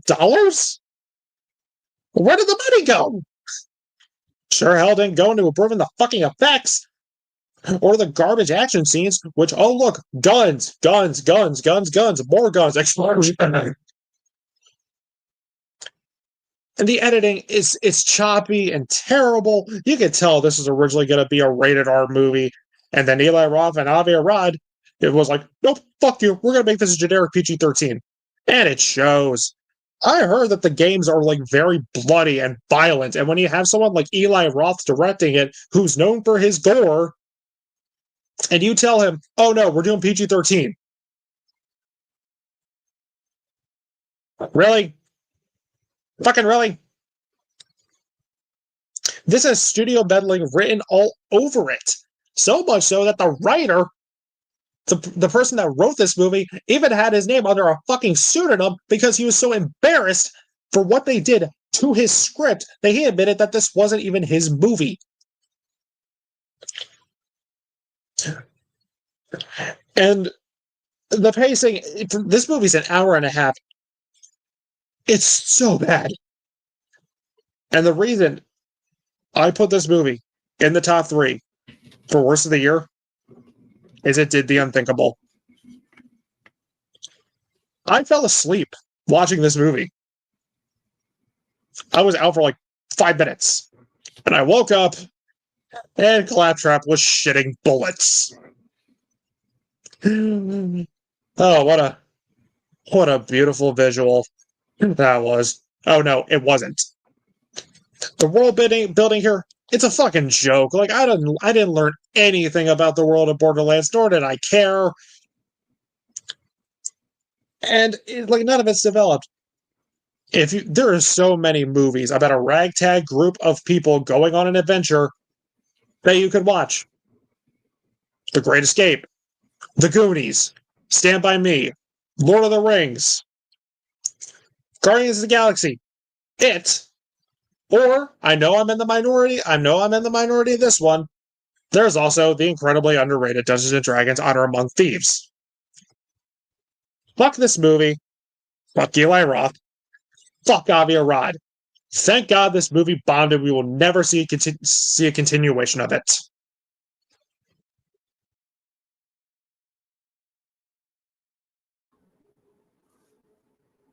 Okay, so is it my turn now? All right. So my top three, ironically, all came out in the same month. They all came out in the same month. So my number three is honestly the worst animated movie I have seen all year. And no, it's not the Garfield movie. There is something far worse than the Garfield movie. My number three, Saving Bikini Bottom, the Sandy Cheeks movie. So, look, I honestly like I grew up watching SpongeBob when I was a kid. I did. I mean, I haven't watched it since after the first movie because that was when I was aging out of Nickelodeon at that point. But one of the best characters in that show is Bikini Bottom's favorite science-loving, karate-fighting squirrel, Sandy Cheeks. She is on. I do like her character in the show. However, and I think that giving her own movie actually could work. But wow, I don't know. I don't honestly. It's like, what Viacom, Nickelodeon? What the fuck were you guys thinking of? Really, what were you thinking of? First of all, the animation is a massive downgrade. It honestly looks very, very cheap. Hate Garfield all you want. At least the animation does look good. This honestly just looks like one of those direct-to-video films you see at Walmart in the $1 bin. And not only that, they tried combining animation with live action, and it looks really bad. Who Framed Roger Rabbit? This is not, and that's an insult to Who Framed Roger Rabbit. If you remember, I don't know, there's literally a scene where the villain has a flashback moment where she tried to explain her motive, which is stupid, by the way, but we'll get to that in a minute. And all they did was take a child's body and cut and use a bad cut and paste look. They just cut and paste the villain. They cut and paste Wanda Sykes' head over a child's body and looks really bad. It's not just that. It's also happened when the villain is on a robot's body and where the scientist, it just looks terrible. It honestly gave me flashbacks it looks like something you would see out of Baby Geniuses. But you know what? As bad as it looked in Baby Geniuses, at least that had more of an excuse. That came out in 1999. This came out in 2024. What was this film's excuse? And it looks way worse. Oh my God. And honestly, SpongeBob has never been so obnoxious. I get that this is his franchise. It has his name in it. I get it. But when you make him the side character, he becomes unbearable. Unbearable to sit through. I mean, at least when he's the main character, you could say that that's kind of his charm in the show. But here, he will not shut the fuck up. I honestly, and not to mention, you can tell that the actors just don't give a shit about this franchise anymore. You can tell they're sick and tired of it. They honestly are just done. You can tell within their performances. It just, oh, and by the way, Sandy's family is your generic hillbilly entertainers. How many times have we seen that before? Yeah, exactly. We've seen that so many times before in the past. I've already talked about the bad effects from the villains, but let's get into talking about the villain. I don't know who blackmailed Wanda Sykes to be in this piece of shit. I don't know. She must have had some really bad high bills to pay just to be in this garbage. She can be funny at times, but her character was just so bad and so bad. You know what her motive was? Her motive is to turn SpongeBob and Patrick, Mr. Krabs, and everybody in Bikini Bottom and turn them into toys. Because, get this, when she was a little girl, she wanted to play with the sea creatures like if they were toys, and they would die. That's stupid. Really stupid. Oh, and did I forget to mention that her name is Tsunami? Get it? Like the wave? Oh, God damn. And, oh my God. And it's pretty much just a fetch quest movie. Nothing really interesting. I mean, I was honestly thinking that just like Sandy and SpongeBob teaming up together instead of it being SpongeBob and Patrick again, it could have worked, but it just doesn't work here at all. Oh my God. This is just one movie that like honestly, if you want your SpongeBob fix, just watch the first 3 or 4 seasons. Hell, watch the first 2 movies. This is honest. I stand by that this stands as the worst animated film I've seen all year. This honestly, Garfield, Despicable Me 4. I'm sorry that I ever called you the worst animated film of the year. And with that, I am done.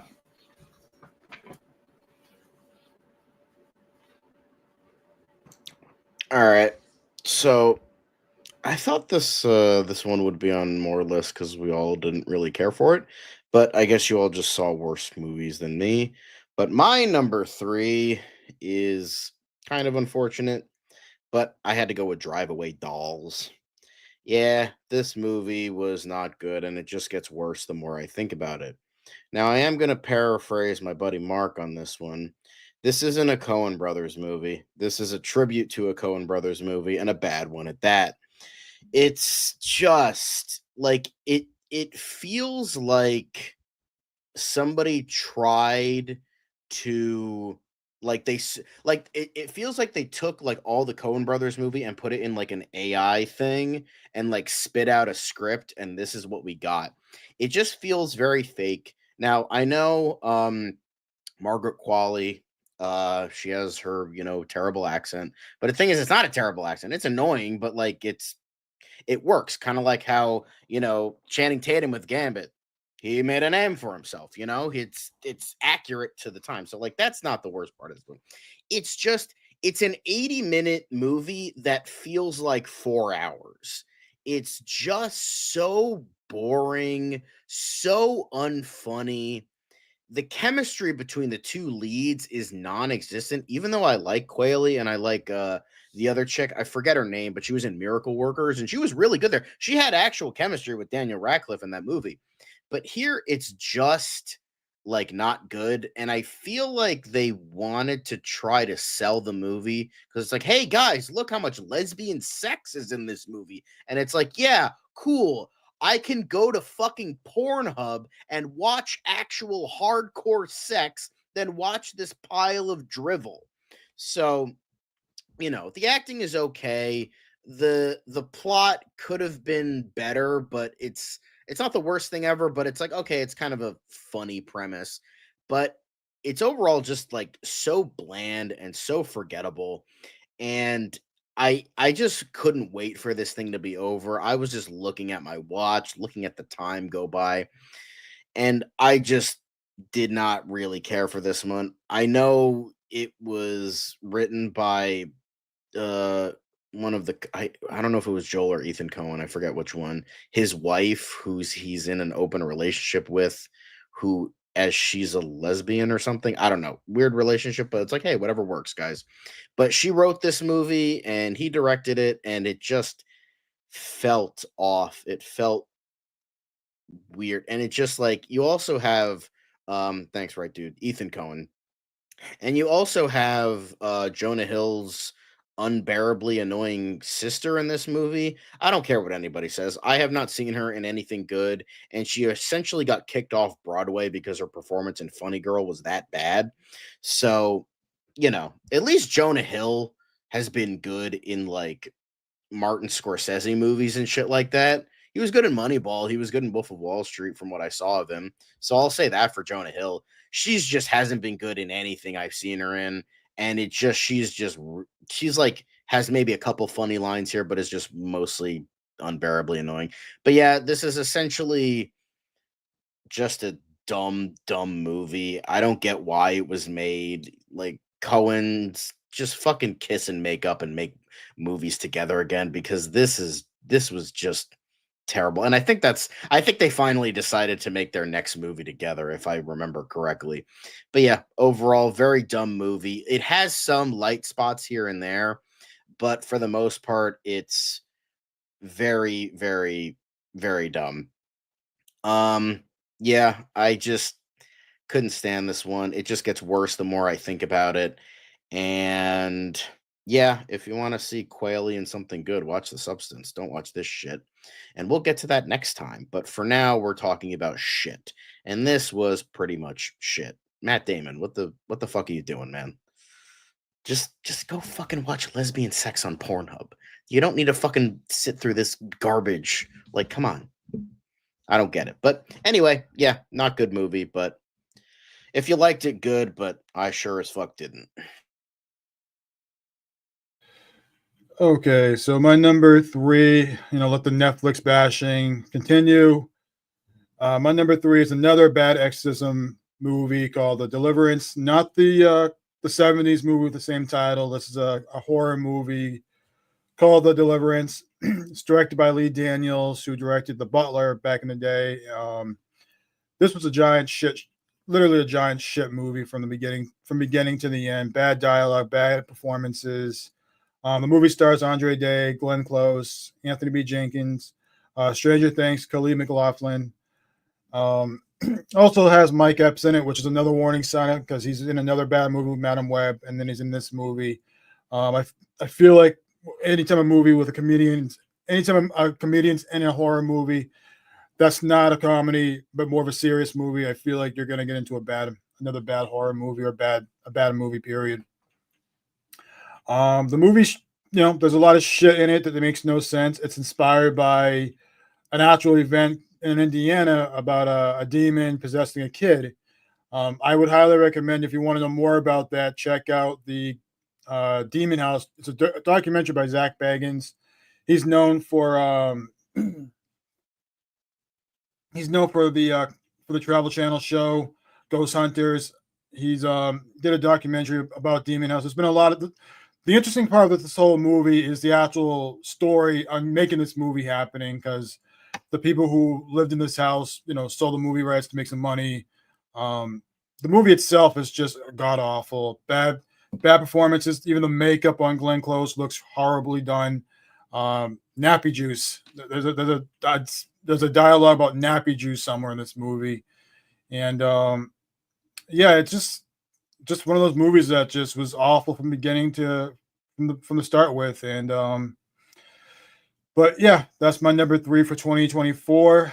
Now the Netflix and the Netflix bashing's over. Don't see this movie. Go watch the Demon House documentary by Zach Baggins if you want to know more about the actual story in Indiana with the family that this happened to. The actual story, not the bullshit story that's on Netflix.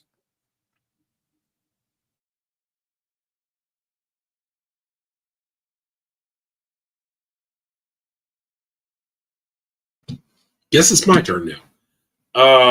All right. So, my number 3 is The Crow. the Crow remake, I should say, because this has absolutely nothing to do with either the original movie or with the fucking comic book, apparently. So, yeah, this one is, well, fuck this movie. That's all it really. The best thing I can say about it. That's it. That's the review. They didn't put any effort into this, so I'm not putting any effort into my review to explain why this is such a massive piece of shit. So fuck this movie. I was cautiously optimistic when I heard they were doing this, because the originals were my favorite. It's one of my most beloved films ever. The original was just special. It was really fucking special. And Brandon Lee really killed it in that role. Even if I think it would have gone down as a classic, honestly, even if he hadn't died, I feel it really would have, because he was just that good at it. The film was just that special and unique. They created that look long before The Matrix did, quite frankly.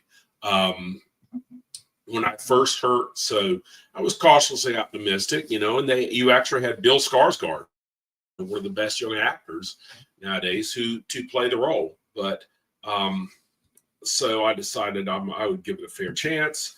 I wasn't happy that they were doing Eric Draven again, but I thought, well, maybe we'll see. But, and even after I saw the first look at the character, I said, well, I'll keep it up in mind, but even though I thought it was kind of stupid, but especially the nipple eye. But so I don't know. I hated it. If Rupert Sanders wanted to take a colossal dump on one of the most beloved films of my generation, he should have done so privately at home. He really didn't have to do so in front of the whole fucking world. So that's basically it. I just don't even feel like talking about it anymore. Fuck this movie. The only thing surprising is there's only one reason this isn't higher. One reason. There is one halfway decent thing about this movie. For about not even 30 seconds, maybe like 10 seconds, there is some halfway decent action toward the end of the film where he's in the big opera house, I think it is. So, there's some pretty decent action. Like, finally, we're getting some decent action. So, but then again, that goes away and it just all turns around after that, of course. So, but yeah, fuck this movie. It's a massive piece of shit. That's my review. Alrighty.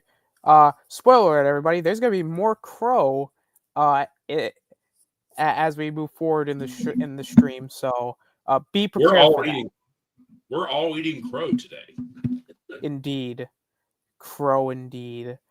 And now we're getting into Jay, Zach's, and movie and cartoon fans number 3s. Jay's number 3 of the year, Madam Web.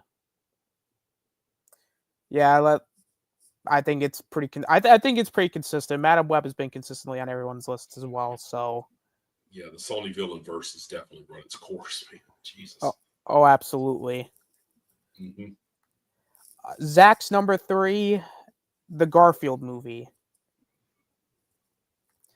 And movie and cartoon fans number 3, we have Madam Web. The most fascinatingly horrible movie that's hilarious for how awful it is. That is a perfect description of that movie. Fascinatingly horrible. Agreed. It is very fascinating, and it's horrible, which means exactly. It's fascinatingly horrible. Because I'm still happy. I'm still happy I didn't watch that garbage. You really didn't miss anything. I'm telling you, Jesus. Beside the fact that I don't know how you cover up Sydney Sweeney, you would think Sony. I was literally just gonna fucking say that. Bitch, you fucking taped down her titties. What the fuck did you do to us, you asshole? I cannot wait for Edgar Wright's Barbarella to get proper Sydney Sweeney action.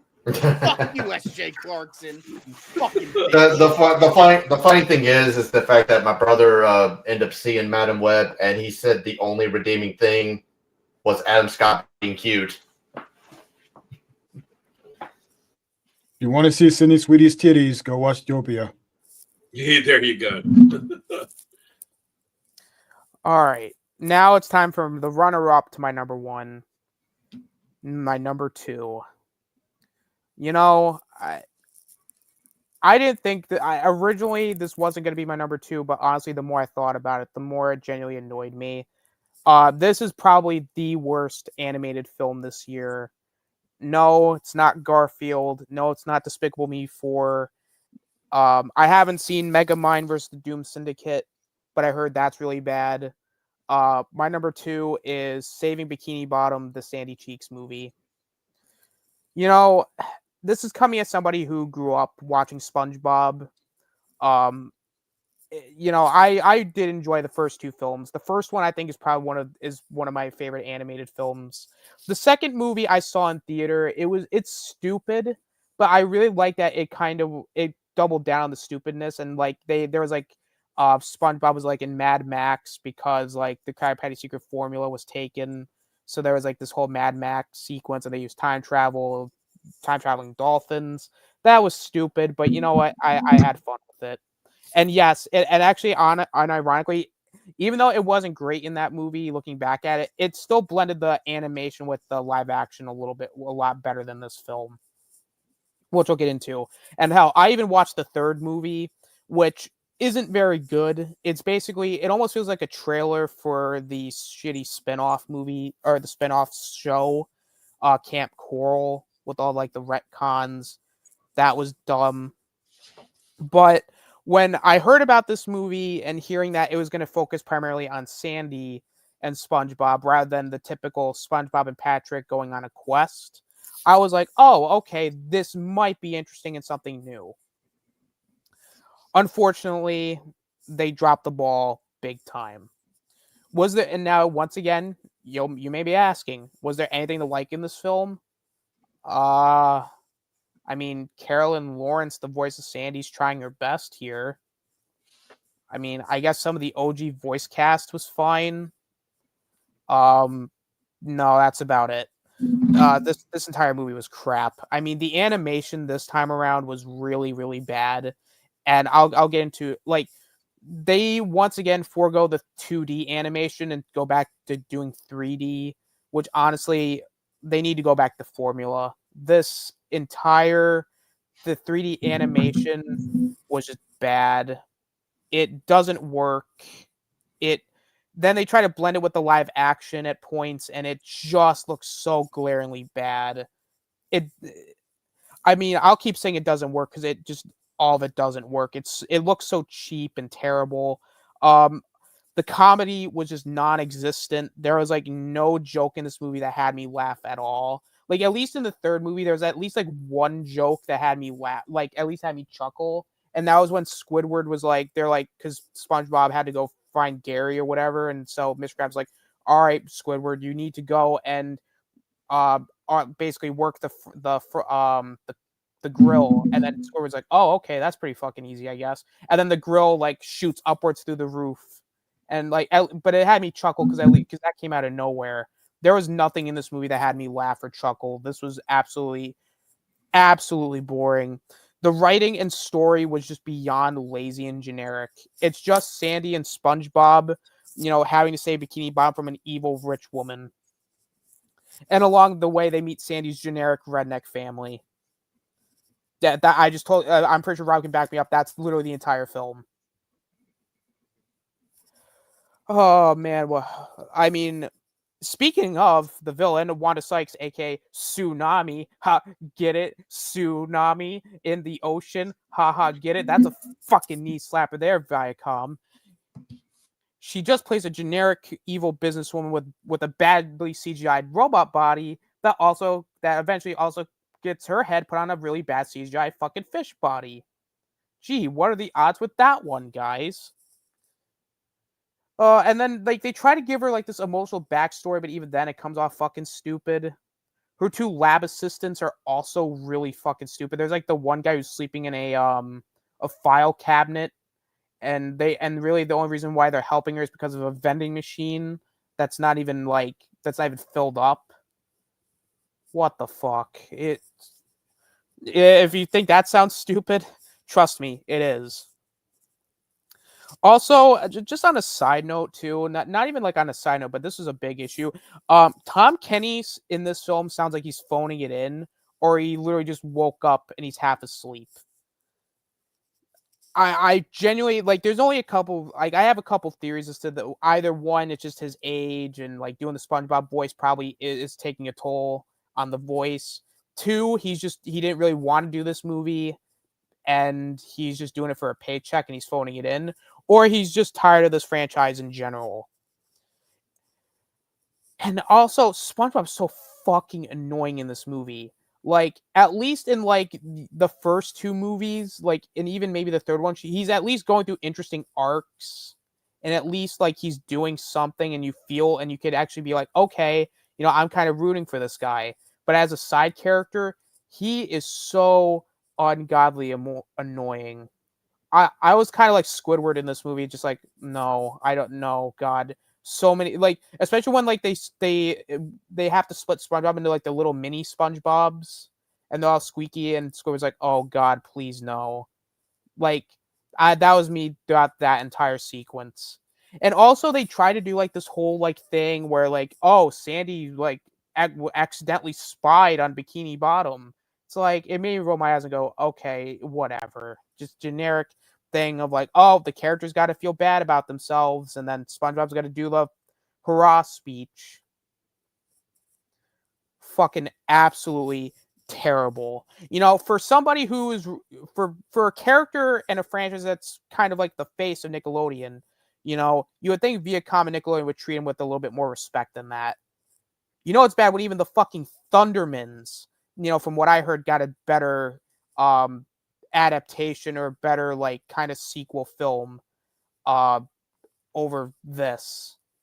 And the new Henry Danger movie sadly looks a lot fucking better than this. Absolutely deplorable.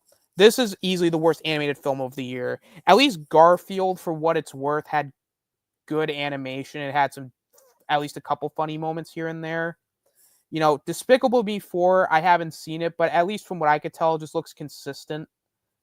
And Megamind probably is worse, but I haven't seen that.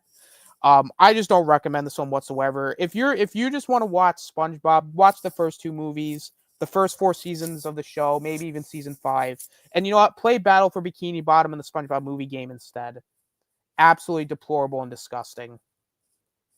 And you know what? I'm going to say this too. My last thoughts here. I'm probably not going to watch another SpongeBob movie out of this franchise.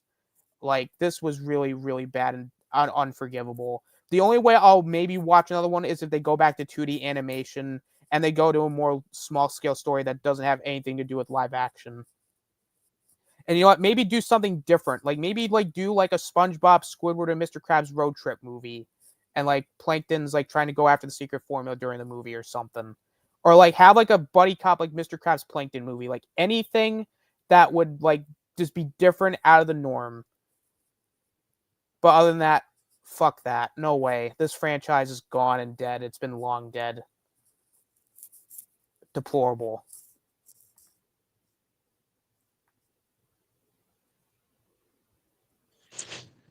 Yeah, I'm glad I didn't watch that because classic SpongeBob was a huge part of my childhood.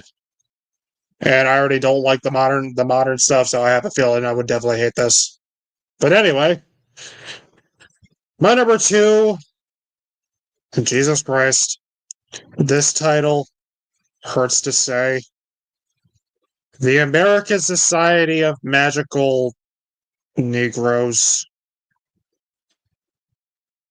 I had no intention of watching this movie. The trailers looked fucking abysmal.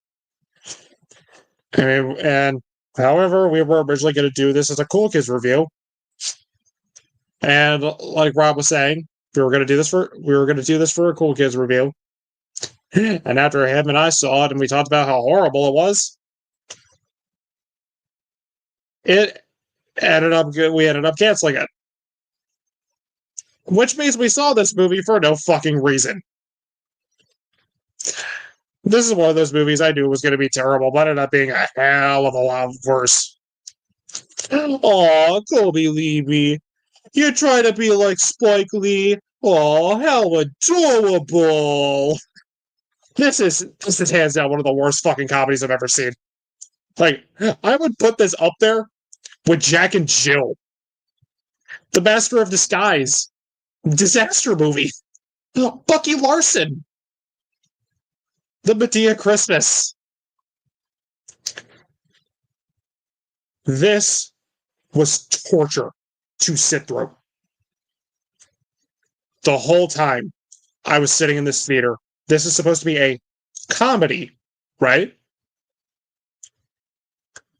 And this was, and not once did any of us laugh. It is that unfunny. It's so boring. It's so annoying. The pacing is fucking atrocious. And the acting is horrible. I know I shat on Randall Park, but I gotta do this with Justice Smith. Why does he get roles? Why? How is he good? I've never ever seen the appeal of him. Even in I Saw the TV Glow, which is a movie that everybody loved. That's one of, that in my opinion, that's one of the more overrated movies of the year. I thought he was horrible in that movie. I love Dungeons and Dragons, but I will admit he was the weakest actor in that ensemble. The dude has no fucking charisma at all. I know I called Randall Park a wet sandwich. This dude is a even wetter, soggy sandwich. He has no charisma, and he always sounds like he's about to fucking cry. Like, I'm Justice Smith, and I have no charisma, and I sound like my balls haven't dropped yet. And the character doesn't help that the character he plays is so fucking annoying and so goddamn unlikable. Has no character depth, no personality, no development to speak of, and no, his dumb speech at the end doesn't fucking help. He claims he's a victim of racism, even though he's mixed race. And the other people in this art museum, these pretentious artists, they don't like my art. Art. Your art is strings of fucking yarn. Art my ass. You're just not talented. And the concept of this movie alone is stupid, and they do nothing with it. It's making fun of the magical Negro trope. Kind of like what we've seen in, like, Green Mile. And they do nothing interesting with this. Maybe if this was a Spike Lee, because he was the one that coined the term magical Negro, maybe he could have done something good with it. But no. It's just the whole idea, we're just magical black people. We're here to make white people's lives easier. Because they're stupid and can't do anything for themselves.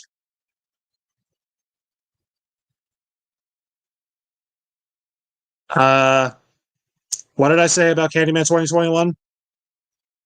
The white man is evil. The white man. Hey, the white man. Yeah, the white man. Like, oh my god, shut the fuck up. Shut up. Shut up. For once, if we're talking about race in racial issues in movies, can we stop being so fucking loose? Please. Yes. For fuck's sake, like I said earlier, this was giving me fucking Candyman 2021 vibes because most of the dialogue is white people are evil, white people are stupid. Like, oh my, again, shut up. Stop being so fucking one-sided. I'm sick of these preachy, one-sided agenda movies. And as stupid and as so dumb as this concept of this plot is, in the words of Corey Coleman, it's impressive. You made one bad movie. Well, it's one thing to make one bad movie. You really impressed me because you made bad movies. Let's abandon the plot halfway through and let's make this a bad romantic comedy. Because his client, he has a crush on his client's coworker and he's trying to get with her, but the rule is, oh no, if you interfere, we lose our paychecks. Oh no. Now, who the fuck cares? Really? You turn this into a romantic comedy? Oh, and would I shock you if I said these two have no fucking chemistry with each other? No? Yeah, I figured. Like, the fact that the idiots who wrote this movie just dropped their stupid fucking concept halfway through is so goddamn pathetic. This movie is everything wrong with modern pandering filmmaking. But at the same time, it failed to pander or hit its target audience because all races hated this movie. Which makes it even more of a failure. This movie was a flippity flop, and it flopped hard. Before I wrap up, I want to keep making fun of the idiots that made this movie. You thought this was going to get a sequel. You thought this was going to get a fucking sequel. Oh yeah. Hey Rob, are you? You're looking forward to a movie about the Society of Supportive Wives and Girlfriends, right? To quote Dr. Evil, how about no? Screech. Instead of watching this movie, I should have watched a Spike Lee movie. I should have watched Do the Right Thing. I should have watched Malcolm X. I could have watched a Jordan Peele movie. Could have watched Get Out.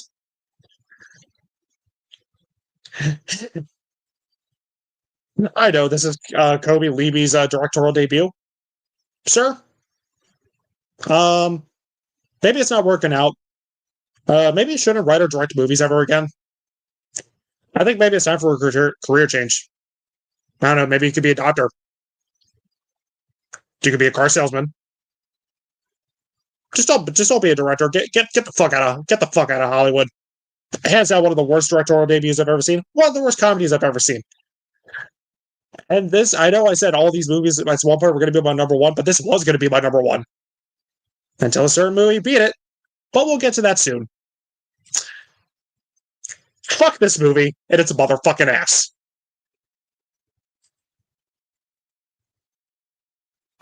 All right. So my number two, huh? Okay. My number two is one that was actually already mentioned. And I'm pretty sure I hated this movie more than these guys. My number two is Borderlands. Look, I still believe that we are in a much better place in terms of video game adaptations. I really do. Between the Sonic movies, Detective Pikachu, The Last of Us TV series, the Fallout TV series, Arcade, Cyberpunk, and there was another one, Castlevania. I still believe that we are in a much better place. Sure, yes, okay, I'll give you that we still get crap like Mortal Kombat 2021 and Uncharted and so forth. But you would think at this point that long are the gones of Mortal Kombat Annihilation or Doom from 2005 or any of the Uwe crap that we got from like the 2000s. We would think that. But then I guess Eli Roth came on and said, hold my beer, and it made movies so bad that it might as well rival Uwe Boll's disasters like Alone in the Dark or House of the Dead or Blood Right. I just want to say, now, in terms of Borderlands, I played a little bit of the first game.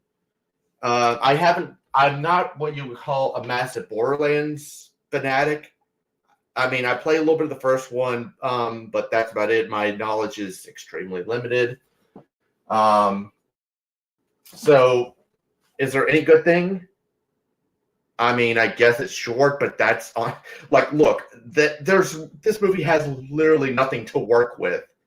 When I say that the only compliment I give is that it's short, you know that's a really bad sign because nothing else worked in this. Nothing. Everybody feels like they're sleepwalking through their performance. I mean, you got, just like these guys said, you have Jamie Lee Curtis and Cate Blanchett, 2 Best Actress and Supporting Actress nominees. In fact, Jamie Lee Curtis actually won. I don't think she was deserving on that, but I digress. But they just sound like they don't want to be here. I mean, what kind of these 2 women must have a lot of bills to pay. Just like what I said, like I kind of wonder, just like what I said about Wanda Sykes, who blackmailed them into being in this shit? The characters are very annoying, especially both Tiny Tina and Claptrap. Yes, Claptrap, he did get a little annoying in the games, but as Austin said, there's at least some charm to him. And I love Jack Black as an actor, but what the fuck was he thinking with Claptrap? And it's going to get even worse because now we know he's going to be in the Minecraft movie where I am Steve. Oh my God. Jack Black, it's like, what are you doing? Why are you being in these crappy video game movies? Oh my God. The writing is a joke. It feels like they're trying to copy Guardians of the Galaxy in like a Mad Max Fury Road dystopian wasteland. However, I mean, yes, I know there's one person here that doesn't like that movie, but at least you could say that they have more that the Guardians have more personality and that they're more well developed than anything here. It just honestly, I couldn't give a rat's ass about any of these characters. I could not give a rat's ass. The dialogue feels very, very awkward, especially when the characters have to explain the obvious. They have to spoon feed us like we're idiots. You know, like we don't have eyes, we can't see what's going on. The jokes are just unfunny. I don't remember one laugh at all. Not one joke worked for me. The editing was choppy. It makes it look like it was originally supposed to be R, especially since the games are rated M for mature. But then out of nowhere they said, fuck it. We got to appeal to some kids nowadays, even though the games are rated M. So let's just go ahead and release it as a PG-13 movie. Now, I'm going to say something, and this probably will be controversial to say. I don't mind a super violent video game being reduced to PG-13. Hell, Mortal Kombat 1995 was rated PG-13. And I found that movie was a lot of fun. However, the editing is so choppy and just so annoying that it feels like it was obviously changed to PG-13 at the last minute. And the CGI is awful. The budget is ranged between $120 to $130 million. May I ask where the money went? Because it sure as shit didn't go to the effects. Because the effects look like it was made on the budget of $5, maybe even a penny. And I would love to know, like, maybe it went to Kate Blanchett and Jamie Lee Curtis's paycheck. I don't know. Who knows? But it sure as shit didn't look like went to the CGI because it looked unfinished, baked, and it just really was not appealing. Even the action scenes look fake. Not on top of it being just bland shoot, shoot, bang, bang bullshit. You can obviously tell that it looks like it was done in front of a green screen. That's honestly really all the action just feels like. I don't feel like I'm engaged or excited. I just feel like I'm watching actors pretty much behind a green screen, almost like they're playing laser tag, you know? I mean, even the villain was lame. Honestly, anybody who saw this movie, show of hands, who remembers this movie? Or who remembers this villain's name? Exactly. Stan? Exactly. Nobody remembers this name. He was so forgettable. It's just right now, it's just a massive train wreck. just honestly stick. If you want a good Borderlands experience, go stick with the games. I'm sure that there. I don't know if any of the original Borderlands games are like available. I'm pretty sure they're available like for Xbox One or PS5. I'm sure that you could find it somewhere. Or no, you could probably just get it on Steam. Maybe you could get Borderlands on Steam. I'm sure. But I just say stick to the games, or if you want a good video game adaptation, watch any of the Sonic movies, Detective Pikachu, Fallout, Last of Us, Castlevania. There are plenty more options. I can't believe I'm saying this, but this movie was so bad. Like, honestly, I could say that this was probably the worst video game adaptation in decade. No joke. I would rather watch Uncharted, Mortal Kombat 2021, or the Five Nights at Freddy's movie over this piece of shit any day of the week. You're wrong. You would get all. It's sad that we just thought that when the worst of us were behind us, Eli Roth has to come back in full force just to prove us wrong. And with that, this movie can burn in hell. Eli Roth, please stop making don't make any more video game adaptations, please. I'm done. I would say stop making movies at all, but I hate Eli Roth more than any of you. So, you know.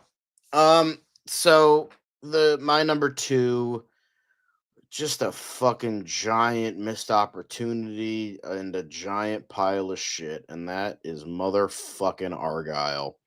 What a fucking giant waste fucking opportunity this was. Not only did you waste Henry Cavill, you wasted Sam fucking Rockwell. You should be so goddamn fucking ashamed of yourself, Matthew Vaughn. Motherfucker, go to the corner. Go to the motherfucking corner where you belong and let the Blair Witch fucking kill your ass. God damn it. I don't know why I went there, but that was the only thing I could think of. But fuck you, man. Stop making shitty action comedy movies. You haven't made a good one since the first Kingsman, so please, for the love of God, fucking stop. And yet, he wants to do a fucking planned trilogy with this shit. And considering the fact that this was budgeted by fucking Apple, we're probably going to get those because Apple has fucking money to spend because God knows they make billions from their shitty ass fucking technology. So we're probably going to get sequels to this somehow, even though it fucking bombed. So this is just a shitty fucking action movie. I was just in awe of how fucking stupid this was. It started out okay. The action sequences went a little bit longer than I thought, but I'm like, okay, I can kind of see your premise. I can kind of see what's going on. I'm like, okay. And then the fucking twists happened at the midpoint, and I was totally fucking out of there. I was off mentally. I was like, nope, not doing this shit. You could literally see this movie fall apart right in front of your very eyes. Not only was the twist fucking glaringly obvious, but then they tried to do another twist, and then another twist, and then another twist. And it's like, who are you trying to one-up? M. Night Shyamalan? Because that's not going to happen. But you somehow just tried to go twist, like you were fucking Chubby Checker doing the goddamn twist. Jesus Christ. The action is like fine, but it just goes on for way too fucking long. And after a while, it was so fucking boring. And what a cast! This has one of the best casts. You had Henry Cavill, you had Bryce Dallas Howard, you had Sam Rockwell. I like John Cena. I know not a lot of people like John Cena, but I like John Cena. Who else? You had fucking Sam Jackson. You had Catherine O'Hara. You had Bryan motherfucking Cranston. You had fucking Walter White fucking himself, and you wasted him. Shame on you. And just the pacing, the action, just everything about this movie. It's worse. Yeah, sure. Madam Web and Drive Away Dolls might be worse movies, but like I think it adds to the fact that it was so fucking disappointing. I didn't expect greatness from Madam Web. I didn't even really expect greatness from Drive Away Dolls, but I expected greatness from this. Matthew Vaughn, hell of a director. But like, bro, stop chasing this high from the first Kingsman, because God knows you're not going to get that.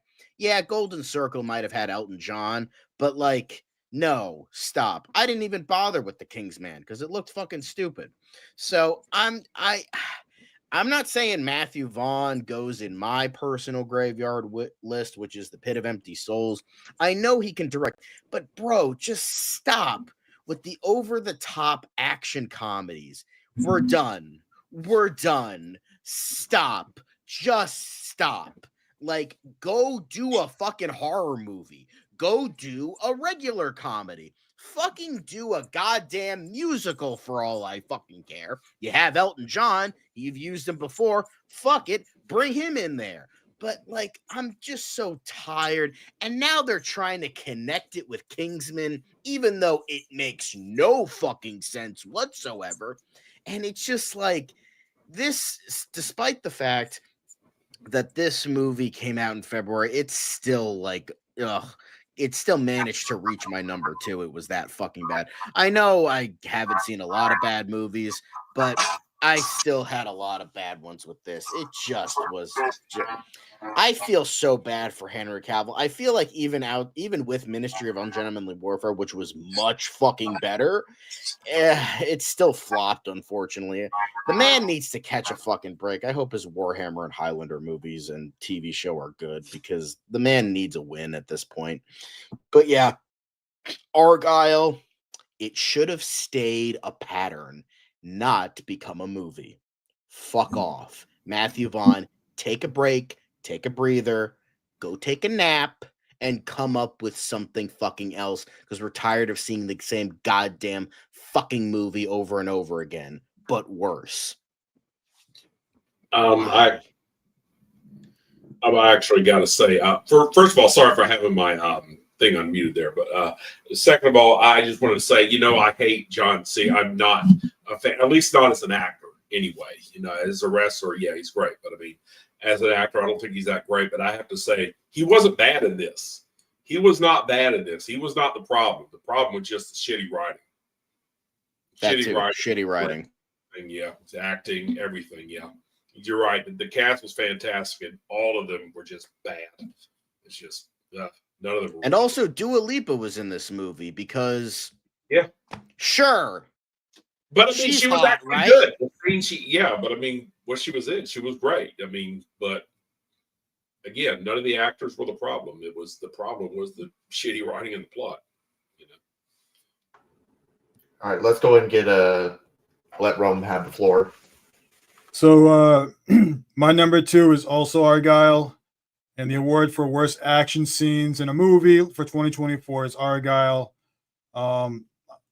I agree with everything John said about Argyle, or I call it Assgyle, because the whole movie is just nothing but ass, and twist after twist after twist that just made no sense. The movie continued to drag on longer than it should have. I mean, Bryce Dallas Howard, she can't do action movies. She's not good at doing action scenes. It's just some of the stuff that she's in, I think by like an act 3 with like the whole craziness going on with her and Sam Rockwell, it's just so bad to watch. The choreography's bad. Just you can tell everything is just fake, and it just doesn't work. It's just not executed correctly. That's one thing I took away from watching this movie that I can add on to what John said about Assgyle. Yeah, it's a good cast. That's what got me interested in seeing this movie, especially Henry Cavill and Bryan Cranston, Catherine O'Hare. John Cena is another one who I was interested, because the trailers kind of gave you a little bit of a John Cena, Henry Cavill, like buddy cop kind of movie, which kind of sold me a little bit. I'll see something like that with the two of them maybe in another movie one day. But I think Cavill fired the $7 people after the whole thing with Warner Brothers, but whoever he hired now, he should question that as well, because like he needs a huge hit going forward. Just to be just be in a movie where there's a big time director where you can at least get more scene, more something, because it's just he's had some bad misses in the last couple of years, and losing the Witcher role and now no longer part of Superman anymore. He needs something. And number 2 for worst movie of 2024 and one of the worst action movies and worst action scenes in a movie goes to Argyle for my 2024.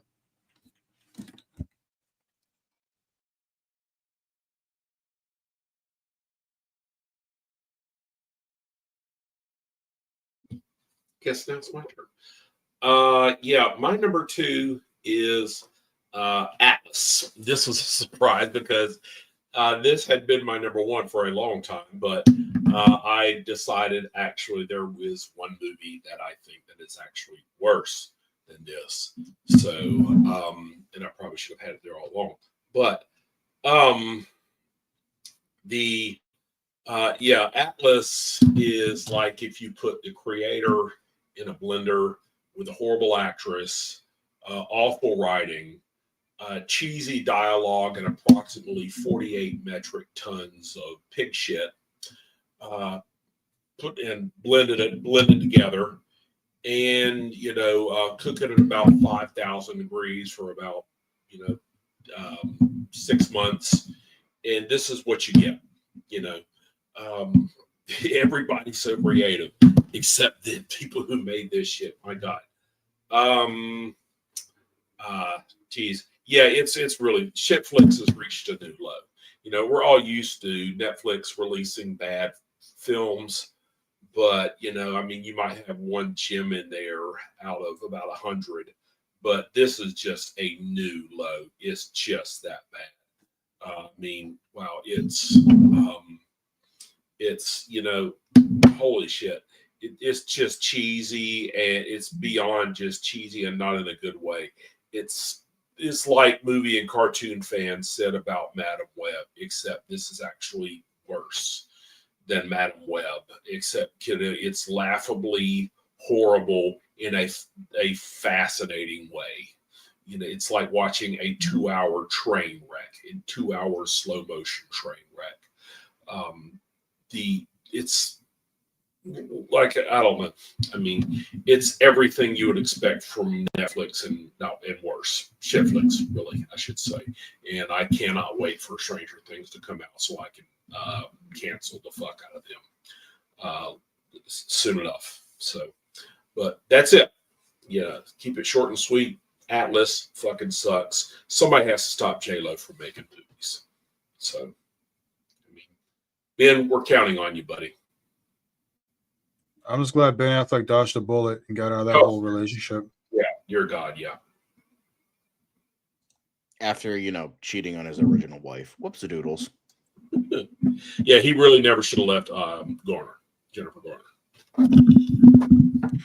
Look at the superhero movies that came out last year that both were in. J-Lo was in Atlas. Jennifer Garner was in Deadpool and Wolverine. Who won on that end?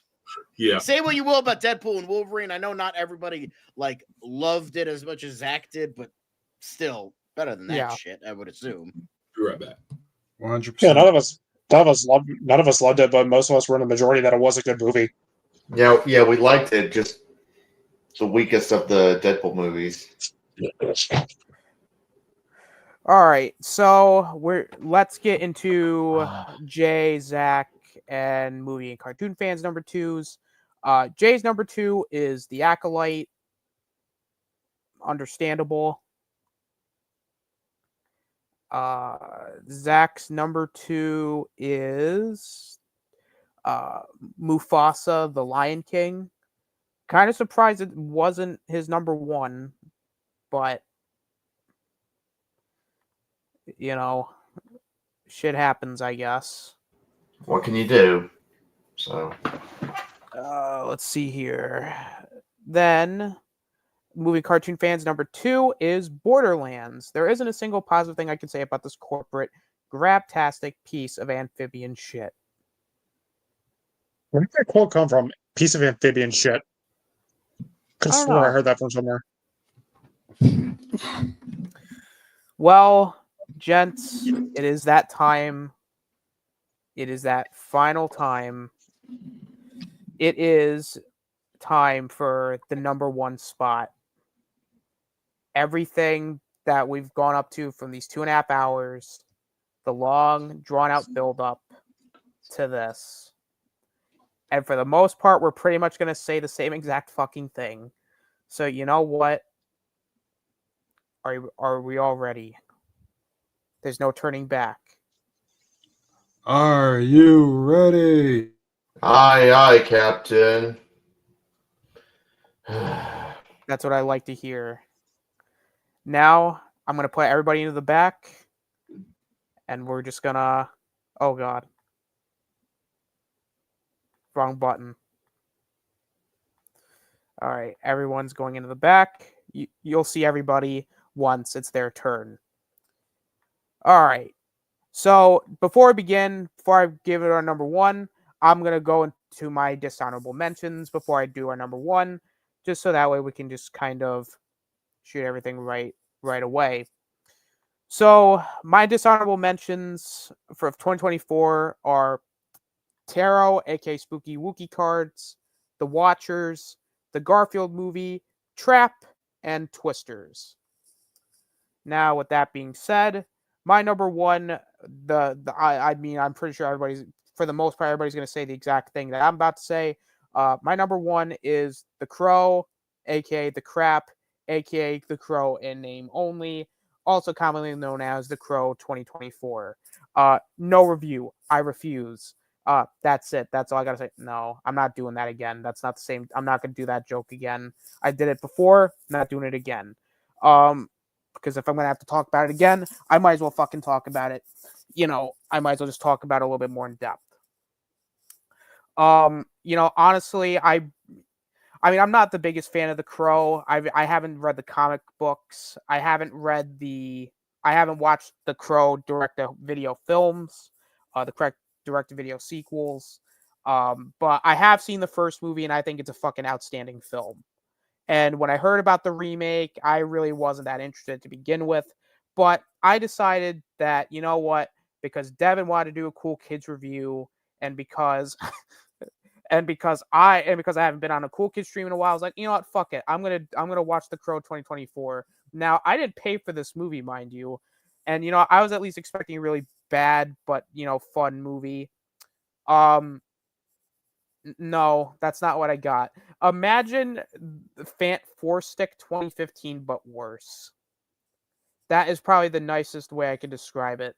I mean, right from the get-go, it was just once we saw the white horse, it gave me fucking flashbacks to Halloween, the Rob Zombie Halloween 2, and that's not something I want to think about when I'm watching your movie. Is a really shitty Halloween film. Not to mention the acting from everybody involved is awful. Like Bill Skarsgård, you could tell just didn't try. He didn't care.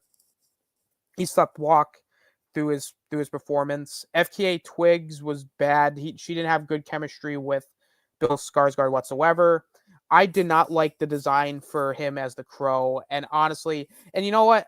I didn't necessarily mind the fact that they were gonna, maybe do a little bit more in terms of like the love stuff between the two characters, which is fine, but there's a difference between showing and telling, and there are times where maybe telling is better than showing. Because while you don't necessarily get a whole lot of that in the original Crow, it still felt more effective than what they tried to do. Like there was like this huge thing of them like jumping on a bed. Like there was this huge like montage of sorts of them just being together, and it didn't make any sense. It went on way too long. And then once you get to the part where he becomes the Crow or where he dies, the film's almost fucking it's like halfway over. Like what the fuck? At least in the original movie, Brandon Lee becomes the Crow like around the beginning of the film. It takes so long to get going, it's ridiculous. And then there's this whole in-between place, like he's in like purgatory, and then he looks like it's so bad. He looks like a reject Jared Leto's Joker. That's how bad he looked. He looked like Jared Leto's Joker, but worse. And somehow you have to be worse than that, honestly, to even look as bad as Jared Leto's Joker. And then you have the main antagonist who then is like a Hugh Hefner vampire. I don't fucking know. I wiped most of this movie from my memory banks. It's so bad. The action's bad. I mean, the CGI looks terrible. Nothing in this film works. And then you get to the ending, which makes no goddamn sense whatsoever. Because then they do like oh no, she technically didn't die, but then if I even explain this movie, my brain's gonna fucking explode. All right, so there's nothing good about this movie. I wish I could be. I genuinely wish I had more to say, but you know what? I just don't care. I just don't care anymore. I wiped most of it from my memory banks. It's my number one. No review. I refuse. Hashtag fuck the crow. Fuck Robert Eggers or whoever his name is. Or fuck who? Oh wait, who is he? Who is he? Oh wait, no, that's sorry. Wrong. Sorry, wrong guy. Rupert Sanders. Fuck you, Mr. Rupee. Sorry, the crow, and the fact that this has been a long stream, and the fact the crow and having to talk about it again, maybe go Robert Eggers. No, I like Robert Eggers. I don't like Rupert Sanders. I'm sorry, Mr. Eggers, for I'm sorry for disgracing your name. Please, I will get on my knees and, well, I can't say that on stream or else we'll get kicked off. But I'm sorry. I'll do anything to get you back. I promise. Anyway, that's it. That's my number one. No review. I refuse, I guess.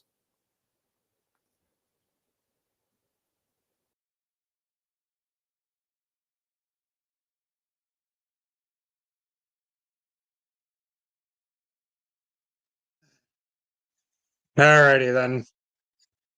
So for my honorable mentions, this would be my 11 to 15, and they are Sasquatch Sunset, Garfield, The Exorcism, Origin, and Drive Away Dolls. So for my number one, it's a shocker to absolutely nobody. It is absolutely Crow in name only. So ever since we started the show and we started doing our number ones, you may have noticed our number one is typically the movie that offends us the most. 2022, The Monsters offended me because despite Rob Zombie claiming to be a super fan of the franchise, he did a lazy half-ass job adapting it. Skinamarink offended me by trying to pass this off as a movie. How did Crow in name only offend me? Well, in the words of Mr. Krabs, am I really going to desecrate this grave for money? Of course I am! And that's what this is. Hello, Rupert Schmegma. Do you remember me? Probably not, considering you said anyone who criticizes your shitty movies are basement-dwelling losers who don't have a life. Well, me and everyone else here are going to call you out for the lazy, no-talent douche you truly are. I'm not going to be a pussy like Chris Stuckman, where he said, oh, we need to be nice to filmmakers because making a movie is hard. No. I'm not going to do that, Rupert Schmegma. And that's what I'm going to call you. You're not Rupert Sanders. You're Rupert Schmegma. I'm going to rip you. Get a new one. The fact that you said you called this a scrappy indie movie. You called this a spiritual successor to the original. You said this script was a love letter to Brandon Lee.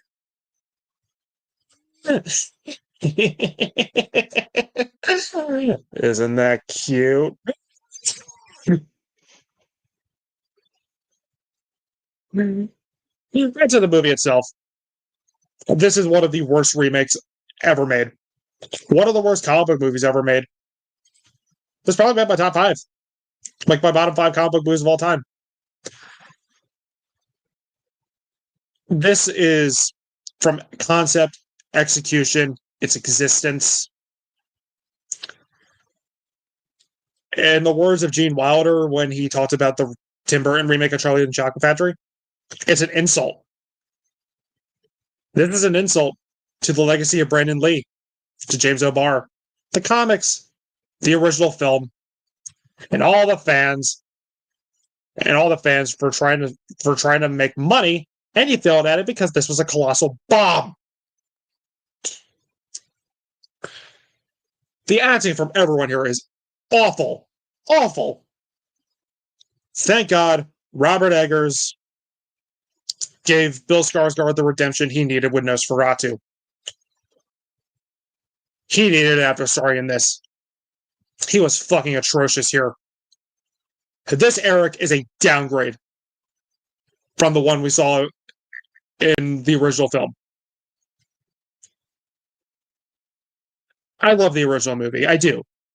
It's one of the best. It's one of the best movies of the '90s. I love the soundtrack. I love the aesthetic. I love the action, the story, the plot, the themes.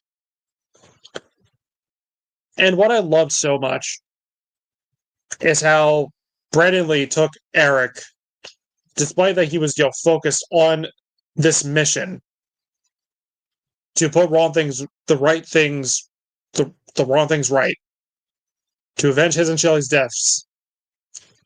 Even though he was focused, they knew how to make him a likable guy. That's not the Eric we get here. The Eric we get here is a pussy, annoying, a douchebag. And I said this in the review, I'm going to say it again. I fucking hate how he looks. What are they thinking with all those tattoos? Look, I like tattoos. I have tattoos. I don't like stupid tattoos. Why the fuck do they make him look like a SoundCloud rapper? Why does he look like the Jared Leto Joker? What were they thinking with its fucking design? What were they thinking with this character?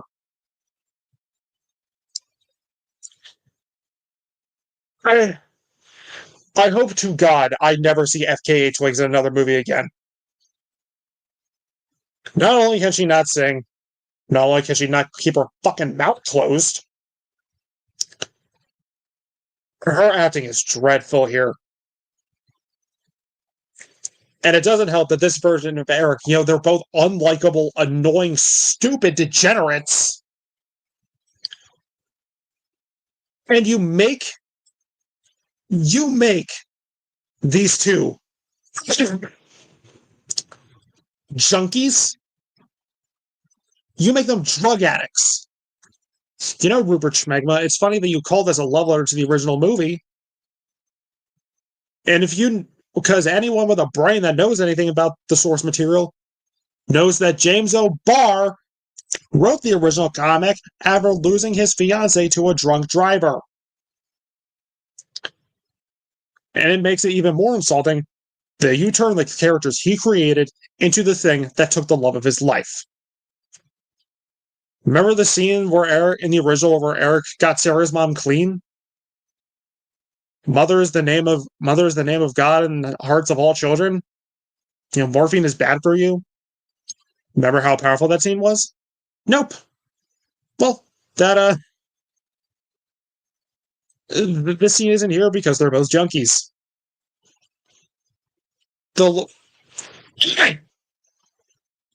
Sorry, my cat's being annoying again. The fact that they're spending so long, the first 40 minutes of this hour, 50-minute movie on this romance, and these two have no fucking chemistry with each other. The romance scenes and their fucking dialogue, like, love me harder. What's the hardest tea to drink? Reality. It is so fucking cringeworthy. Like, it was giving fucking George Lucas a run for his money. If you wanted to develop the romance, sure. You could have it be like non-linear. I guess not. No, let's waste the audience's time and have focus on these assholes being degenerates instead of giving what the fans wanted to see. Like the original, like the opening. You see brief flashes to their deaths. And then he becomes the Crow. You have the fucking Chairs playing in the background. We don't get that here. Nope, we don't. But in the words of my friend Alex, it makes sense Rupert Schmegma doesn't know what true love is like because he cheated on his wife, who I believe was pregnant at the time, and the woman that he cheated on her with came out as gay.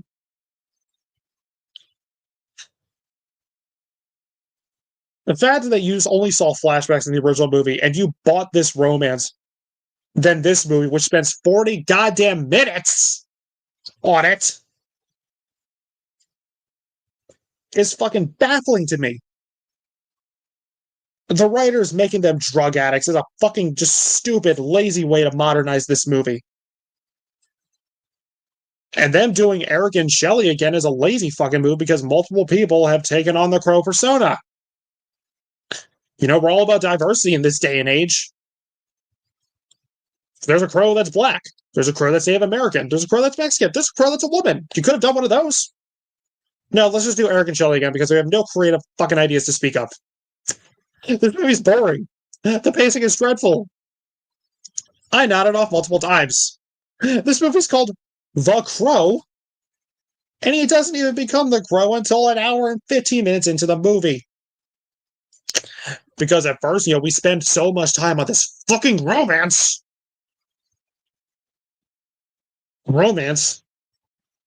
And when they finally get killed, you think, oh, is he going to become the Crow now? No!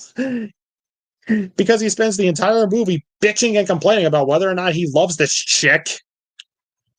And he discovers his immortality, instead of him, playing with his prey like food and having fun with, being immortal.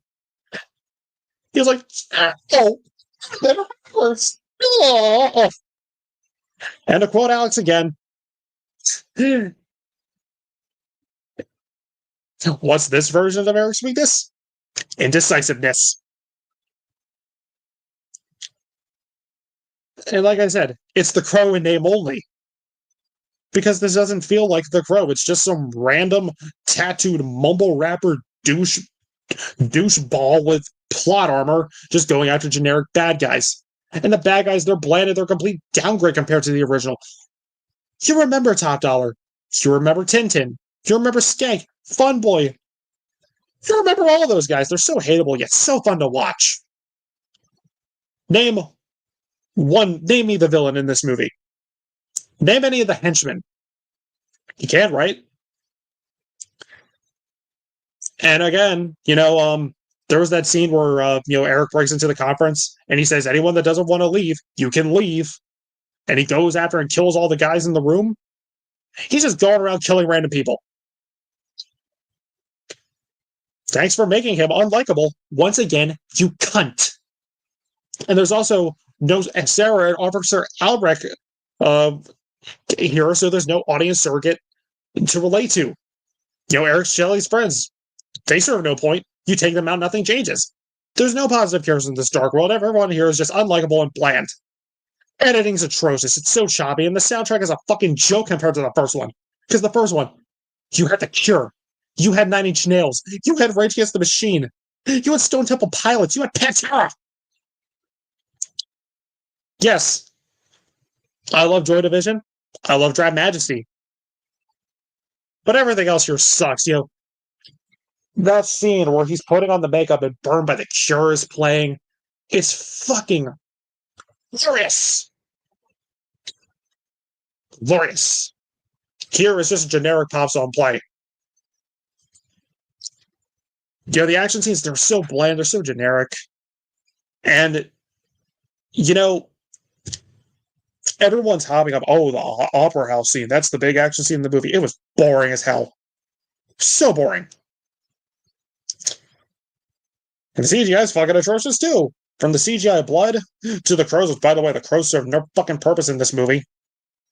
You can make it any bird. Nothing would change. How about this bird? How about these birds right here? both for Rupert Schmegma. The grungy, dirty aesthetic of the original movie is gone. The city in that movie felt like a character within itself. This doesn't feel like a city, it feels like a fucking set in the Czech Republic. I didn't think this was a crime-ridden city in the US. Scrappy indie movie, my ass. This is not a fucking scrappy indie movie. This is another fucking corporate cash grab. And this ending makes absolutely no sense, too.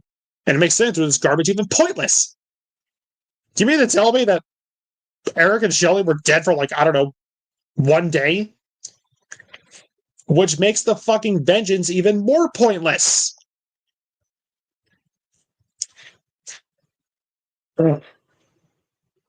This is one of the worst remakes and one of the worst comic book movies I've ever seen. It's the worst comic book movie I saw this year. I can't speak for Madam Web. I can't speak for Craven. I can't speak for Venom 3. I didn't see them. I refuse to watch them. But from what others told me, this makes Madam Web watchable by comparison. Thank God this movie bombed. This movie was in development for over, 2 decades? And this is the best you got? I never thought I'd say this, but I'd rather see a Rob Zombie directed version of The Crow than this movie. I've ranted enough. Rupert Schmegma, you are in the graveyard, and I will not watch any fucking movies you do anymore. Ever. Fuck you for destroying the legacy of this great movie and story, you no-talent hack. After I saw this movie with Alex, because Alex is a massive Crow fan. It's his favorite movie. He loves he loves the movie. It's his favorite movie. He's a huge fan of the comics. He said this was the worst movie he'd ever seen. And he saw Thor: Love and Thunder in theaters. Like he said. And I don't blame them. Because The Crow means a lot to so many people. It especially means a lot to him. It means a lot to me. And now this fucker destroyed the legacy of this great movie and story. I hope to God Hollywood does not hire this hack again. But at the same time, it's Hollywood, and a lot of pedophiles are able to thrive. So I'm sure he'll do some stupid movie. I'm not like I'll ever fucking see it. Fuck Crow in name only. Fuck Rupert Schmegma. Fuck Lionsgate. You've got so many bombs this year. Isn't that lovely? You guys are fucking satisfied, are you? Fuck this movie. Fuck this movie. Mic drop. Robert.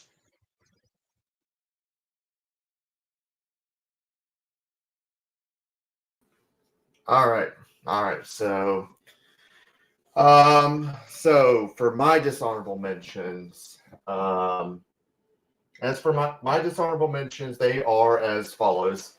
It ends with us, Beekeeper, Spaceman, Trap, and I'm sorry, I apologize to Rome and Mark, Hellboy the Crooked Man. All right. So now for my number one. Well, both the Sandy Cheeks movie and the Borderlands movie came out in August, the shittiest month for movies. So it only makes sense for my number one to also be released in August. And now we're going to go for three. Because my number one is also The Crow, or as I like to call it, The Crap. Because that's a more fitting title. Look. Coming from someone who has limited knowledge of, like, outside of the original movie, I've got limited knowledge of The Crow. I haven't seen any of the sequels or read the comics. I'm only familiar with the original film, which, by the way, is great. But I could simply say, fuck this movie. Fuck this movie! Talk about a movie that is dead on arrival. Pun intended. there wasn't a single thing that worked in this movie. Honestly, I can't find one good thing. The acting is awful. Not one actor gave a rat's ass about their performances, especially even Bill Skarsgård. And I know Bill Skarsgård can act. If you watch the Nosferatu, he's amazing. But he just did not care about being in this. It just doesn't sound like he wants to be here. And a lot of it is just him just crying. Oh, Wayne. It's just like he's a pussy. His character just, you can even hear his voice crack. It just makes him sound like he was experiencing puberty for a second time. Like his balls haven't dropped yet. And what's her name?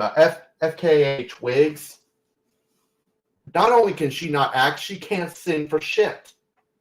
And she just sounds so bored to be there. Oh, and did I mention that neither of these two have any chemistry? Does anybody buy any of their love? No? That's what I thought.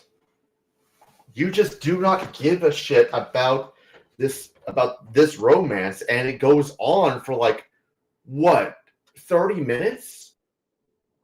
Even if you speaking of the first 30 minutes, it doesn't feel anything like a Crow movie.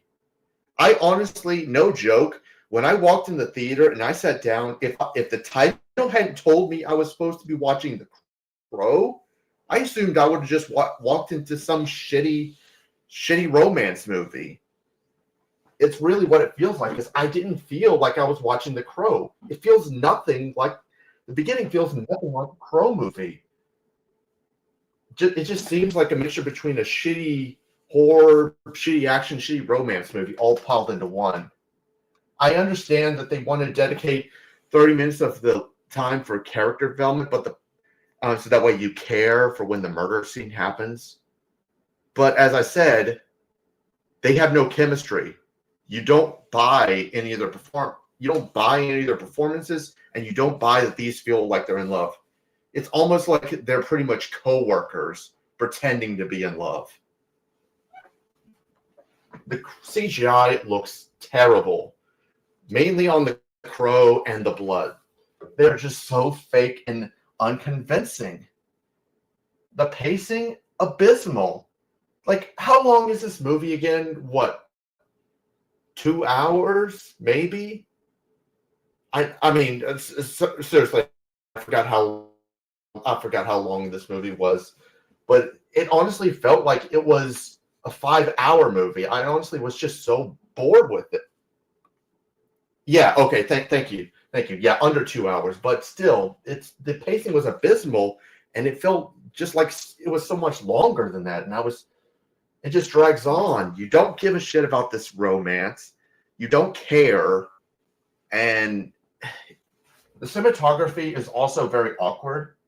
For some reason, I don't know why, but does Rupert Sanders have a thing for extreme close-ups? You know, where everyone has to talk exactly like this?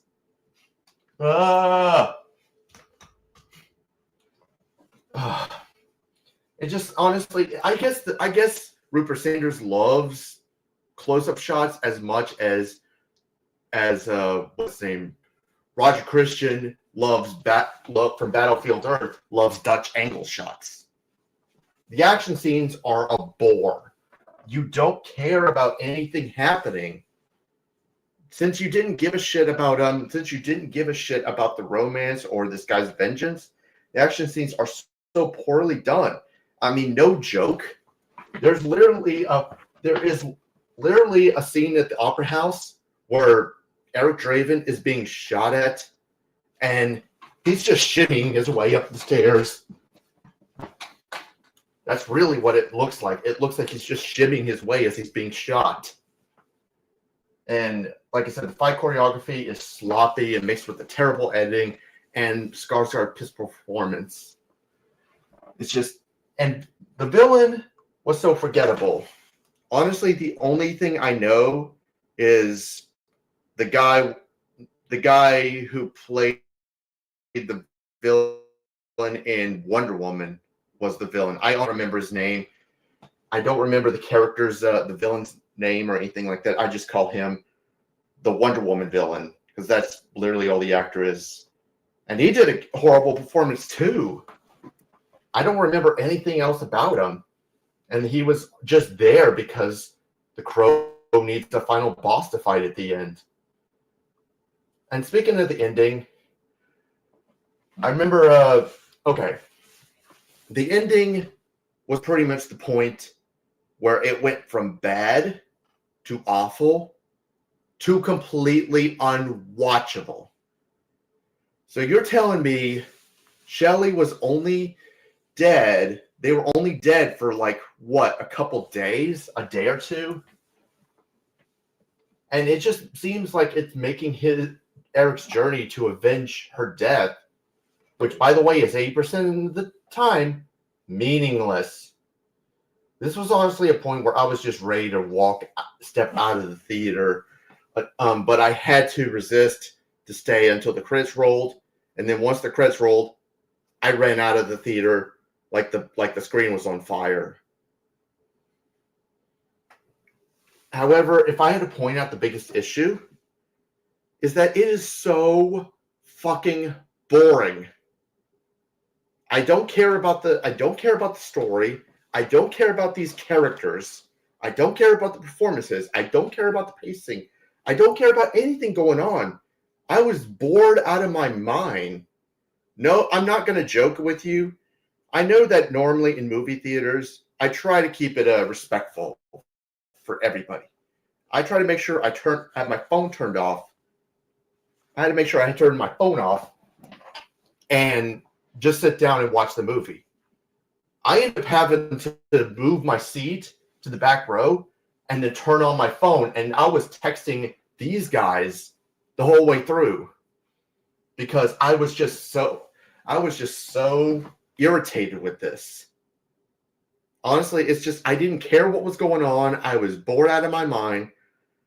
It's just, my God, there was absolutely nothing that worked. Nothing.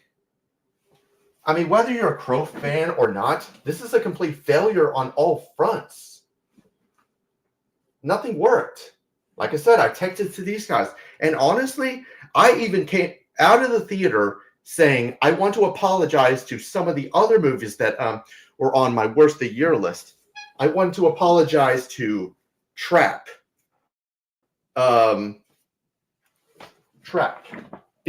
Beekeeper, Borderlands, the Sandy Cheeks movie, American Society of Magical Negroes. I honestly wanted to apologize to all of them because I had no idea how bad this would be. And I'm not exaggerating when I say that this is the worst film I've seen all year. Do not watch this movie under any cost. I'm just done talking about this garbage. And by the way, for Rupert Sanders, go fuck yourself for what you said about critics need to get off the internet because they are losers. Oh, and by the way, just for a side note, Rupert Sanders is also the guy who gave us the shitty Ghost in the Shell remake. I forgot to mention that. So, yeah. This movie is just, I'm done talking about this movie. I'm just ready to move on with my life. I know you guys are disappointed that I'm not super angry like I was last year with Beau Was Afraid, but I'm honestly trying to do better with myself. I've already promised myself that I would do myself better physically and mentally, and I can't keep my blood, and I don't want to raise my blood pressure.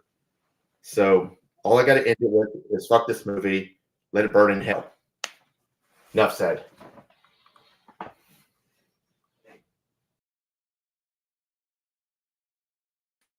Oh, hello.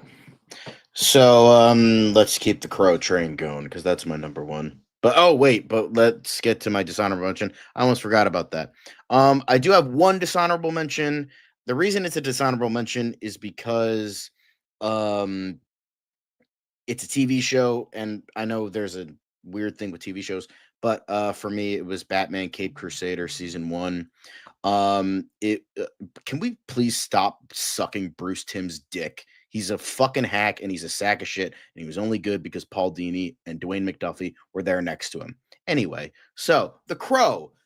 It sucked, guys. I know, as my 3 other dudes have said in this stream, it's the biggest pile of fucking dog shit, in the words of Dwayne The Rock Johnson. Everything about every facet of this movie is torturous and terrible and the worst. Now, I'm not going to act like I'm a Crow super fan or anything like that. I've seen the first movie. I haven't seen any of the sequels, although that's probably a good thing. But it's a damn great movie. It's probably one of my favorites, but I'm not gonna be like, oh my god, The Crow. I don't make it my entire personality or anything like that. But it's a damn good film, and I have not read the original comics either, but now I really want to. I also want to read all the spinoffs with the other Crows. Again, as Devin said, why not make a movie off of those guys? But yeah, I started with my initial review saying that I think Rupert Sanders, Rupert Schmegma, whatever you want to call him, I have a conspiracy theory that this man actually is a super duper Crow Wicked Prayer super fan, which was considered by many the worst Crow movie for many years until this piece of shit came out. But he's actually a fan of the movie, so he wanted to go out of his way to make a worse movie so that Wicked Prayer wouldn't be the worst Crow movie anymore. Because that's the only way I could think of that this movie fucking exists in its current form. Bill Skarsgård is terrible. He is ungodly annoying. He's whiny. He's a fucking pussy. He's sleeping through his performance. I'm pretty sure he just did this for a paycheck while, giving it his all with Nosferatu. And some of us will be talking about that next time for a best of. But he's absolutely fucking sleeping through this fucking performance. Like, he downed a bottle of Xanax before every shot and was like, all right, let's get this fucking shit done as fast as humanly possible, because he just did not fucking care at all. I didn't mind the look at first, but the more I had to look at it throughout this shit fest, the more I hated it. I wanted to give this movie a chance because Bill Skarsgård could have been a good Crow. Like, maybe not Eric Draven, because God knows he didn't act like it, but under good direction and good writing, this could have been something with Bill Skarsgård in the lead role. We almost got Corin Hardy's movie with Jason Momoa as a Crow, and that would have been awesome. We couldn't get that, but we got this shit instead. Oh well. But then there's FKA Twigs. And I thought Dua Lipa had like the fucking dumbest name ever.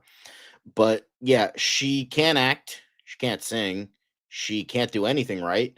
So why the fuck is she in this movie? I don't know. Maybe she's fucking the director. God knows he likes to dip his fucking cock in so much pussy that wasn't his wife. So, might as well just continue to do that. That's the only way I could see her in this fucking shit heap of a fucking movie. Who else was in this movie? I honestly don't know. The only other person was Danny Houston, by the way. That's the name of the actor as the villain. This is his second shitty comic book movie, considering his first was X-Men Origins Wolverine. Yeah, Wonder Woman has to be the exception, not the rule. Sorry, buddy. But again, he didn't give a fuck. Danny Houston's a very good actor, don't get me wrong. But he, again, just did not give a fuck. He was just there. He was barely there. It's like he had no purpose. Again, as Rob said, he had no purpose other than to be a final boss for the Crow. And again, just didn't care. Again, it was like a paycheck movie for all these fucking people, because might as well not give a fucking shit. Whatever. It's just fucking terrible. I mean, there were some other people in this movie, but I don't remember their names. I don't remember the actors, so I don't give a fuck about them. The pacing is fucking absolute dog shit. It just feels like a fucking 6-hour movie, and not in a good way. It's just so fucking boring. and I wanted to fall asleep so goddamn badly in a movie. Like, it's like, I don't know what else I can say, considering I'm kind of just repeating what everyone else has said, but I'm gonna go on because this piece of shit fucking deserves it. I know Austin was like, no review, I refuse because it's that bad. No, this movie deserves all the fucking shit it gets, and we're gonna keep piling on until somebody fucking understands that this guy should not be getting fucking work anymore. And considering I liked Snow White and the Huntsman, which he also did, like, I don't know what the fuck happened, but he just loves ruining IPs because Ghost in the Shell apparently sucked too. So I don't know.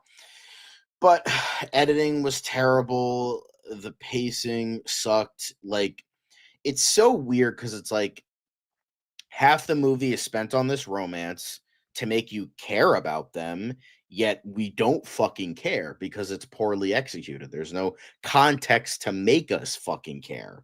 It's just following these people on a weekend bender. I think Mark mentioned that in his review. It's just a weekend bender. And like, we don't feel the connection between them. We don't feel the love. So it's like, so now spending half the movie on this romance feels fucking pointless. We had a montage in the original movie, and that's all we fucking needed. Boom, he's the crow. Like, it's like you had the worst of both worlds. You spent half the movie on this romance, and it sucked. So we get less crow action, and the thing that's supposed to build up the relationship between these two people didn't work in the slightest at all. I did not believe the chemistry between them. I did not believe the acting. I didn't believe these people were in love at all. They were just like, they meet up in the fucking rehab center. They're like, I like you now. Let's fuck. And then that's it. That's where the love apparently fucking came from. Because that's all we got. That's all we got. Like, it's just like, I like you now. Let's fuck. That's the extent of this romance, and that's all we get. That's all we fucking get between these two. And as I said, the crow, Disney princess syndrome. Honestly, that's an insult to fucking Disney princess syndrome, because at least Disney recognized that it's a fucking trope that's terrible, because at least they parodied it in Enchanted. So give them that at least. But yeah, it's worse than Disney princess syndrome. At least half of them, like, at least those are good movies. This one isn't, you know. So it's just like, and as we said, like, he has all these powers, yet he acts like a fucking pussy. The action sequence in the opera house was like semi decent for like the smallest of seconds. Like, I remember he like stabbed someone through the eye, through his chest. I'm like, okay, that was a kind of cool move, but that's honestly the most that this movie has to fucking offer. As Mark said, like 10 seconds of a cool action scene, and that's it. The CGI blood is like fucking just terrible. Like Evil Dead Rise. Like, I know people complained about that CGI blood, but at least that CGI blood was well executed enough that I didn't realize it was CGI until someone fucking told me about it. So, you know what? It still was fucking cool and it worked. This, on the other hand, it's just like it looked like a preset in fucking iMovie. It it looked like somebody threw ketchup packets, like a CGI monster threw ketchup packets on the screen. Like ignoring my thoughts on the whole CGI blood squib debate, because then we'll be here all day. But I just at least like attempt to make it like kind of look at, like, I remember I was working on a fucking movie in college, and the guy had to do a gunshot, and despite having no money to do so and only had like a day to fucking work on it, that gunshot still looked better than half of the CGI effects of gunshots and blood squibs throughout this entire fucking movie. A college student with 1 day of work did a better job than God knows how many editors were on this movie, because God knows there were 500,000 executive producers that put their money into the shit, because God knows they couldn't get the money from anywhere else. They had to get 15,000 investors to actually be like, hey, can you give $10? Can you give $10? We'll give you a name in the credits. It felt like a fucking like Kickstarter or Indiegogo thing. Well, it's like, if you pay $5, we'll put your name in the credits. I was like, I was like literally the opening credit had like a cool idea, but I liked it better when it was called The Girl with the Dragon Tattoo.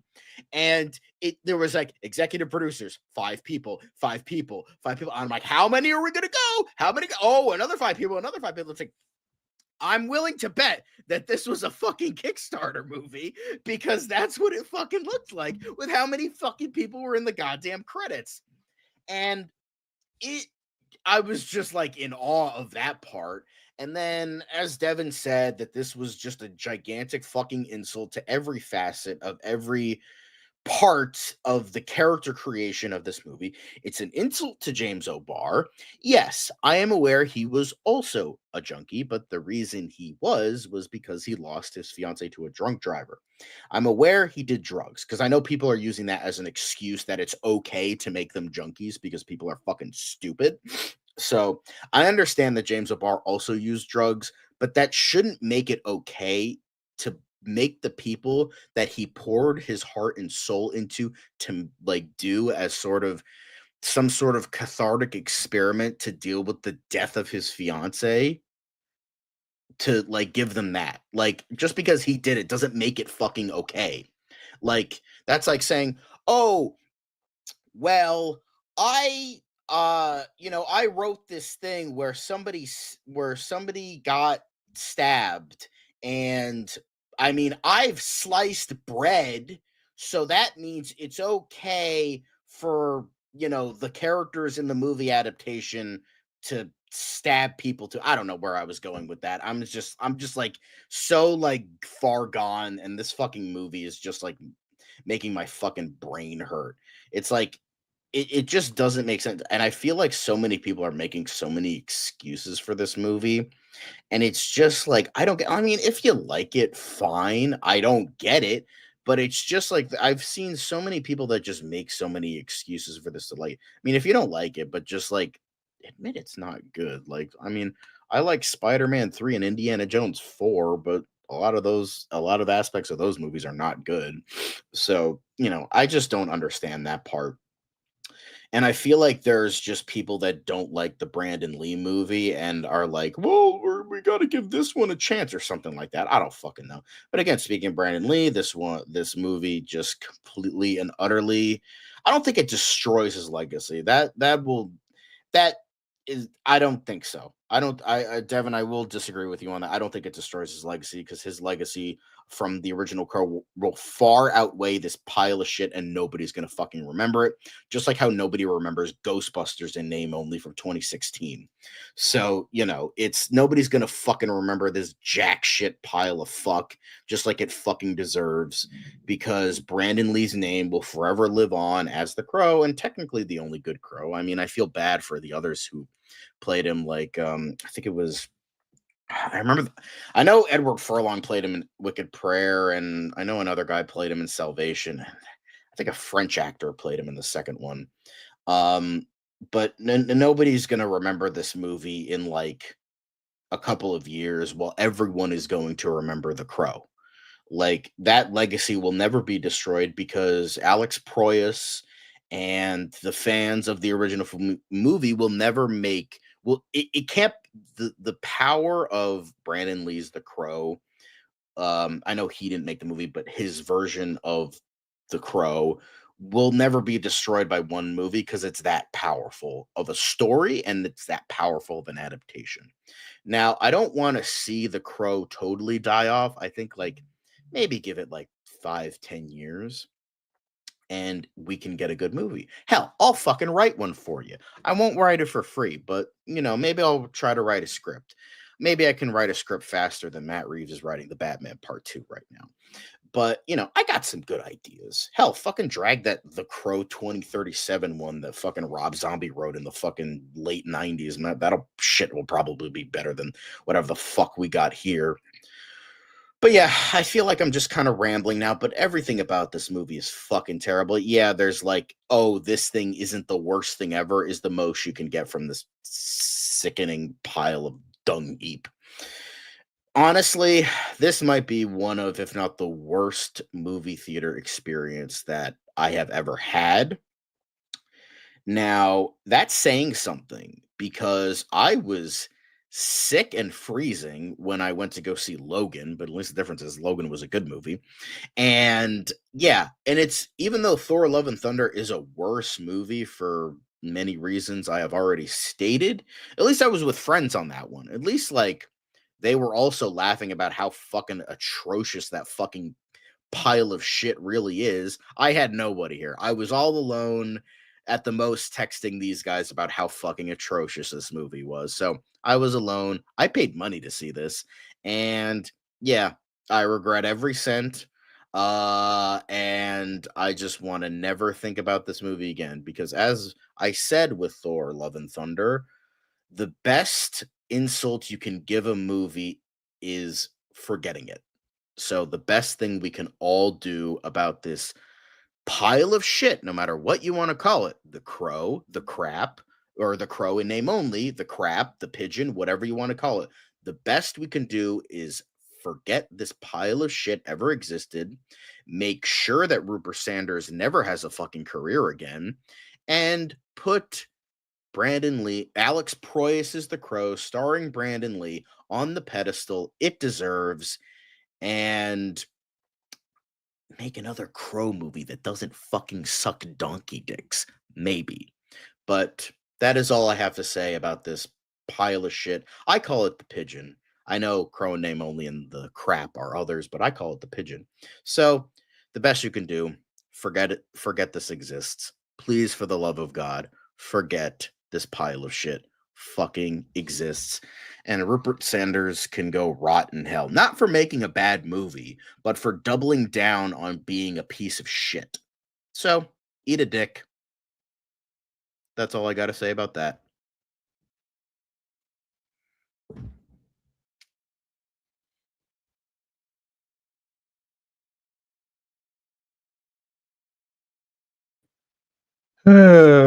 So, 2024 garbage movie mentions are Netflix, Mary, Cult Killer, Tarot, Jack in the Box, and Mean Girls. Those are my garbage movies. I highly recommend. Do not watch. Period.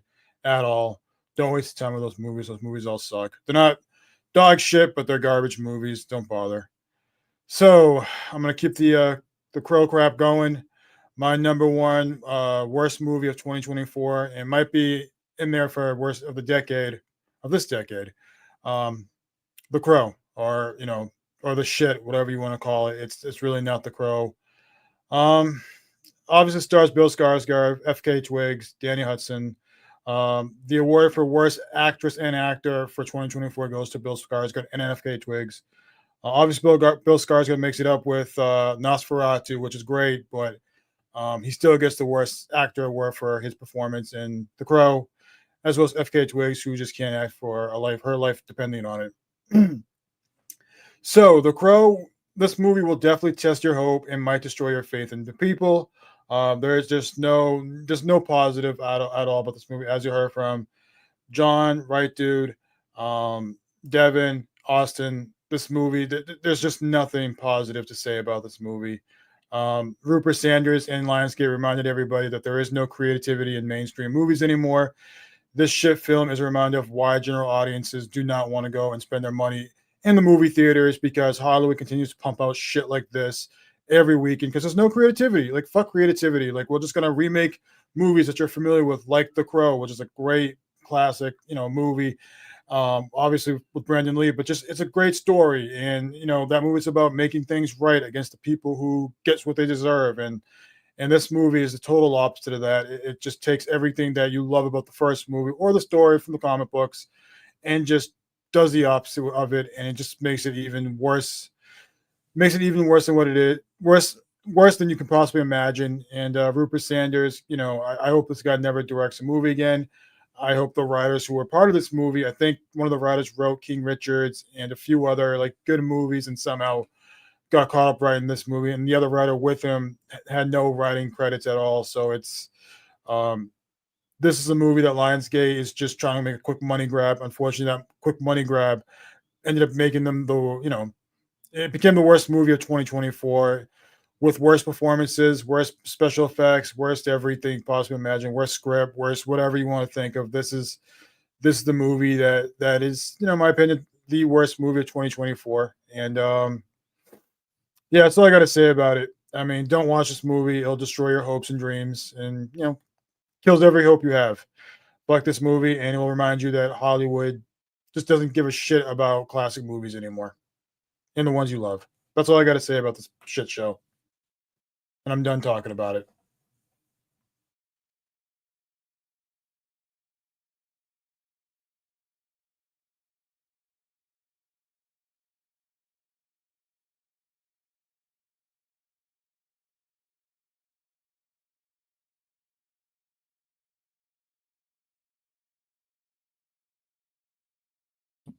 Sorry, I went right there.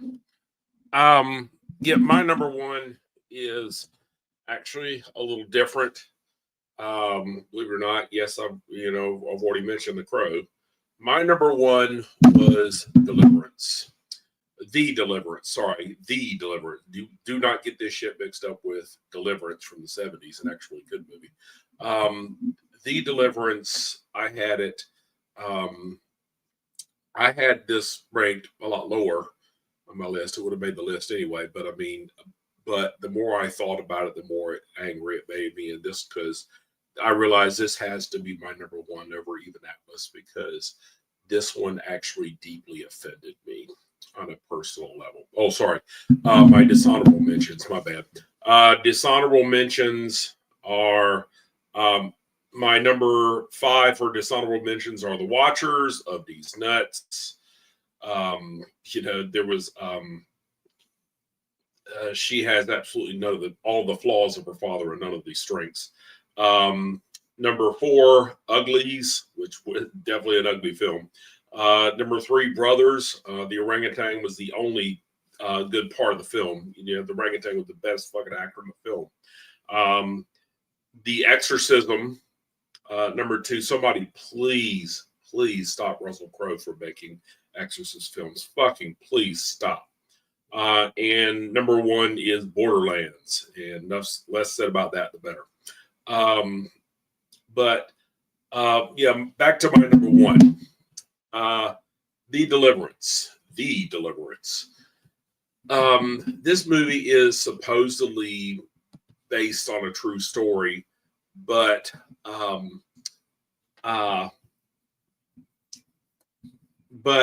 my problem with it is that it's not. This is a hoax. Guys. I was offended for a different reason than my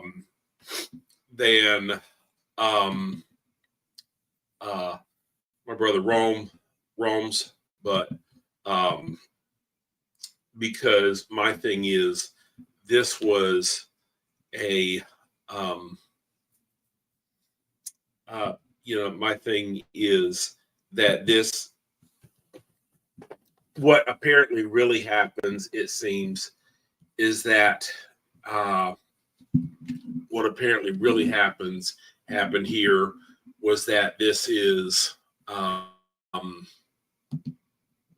was that this woman, Latoya Green, I think was her name, seems to have been, she was accused of abusing her children, and she concocted this bullshit story, it seems, about her kids being possessed by a demon, had them supposedly exorcised, and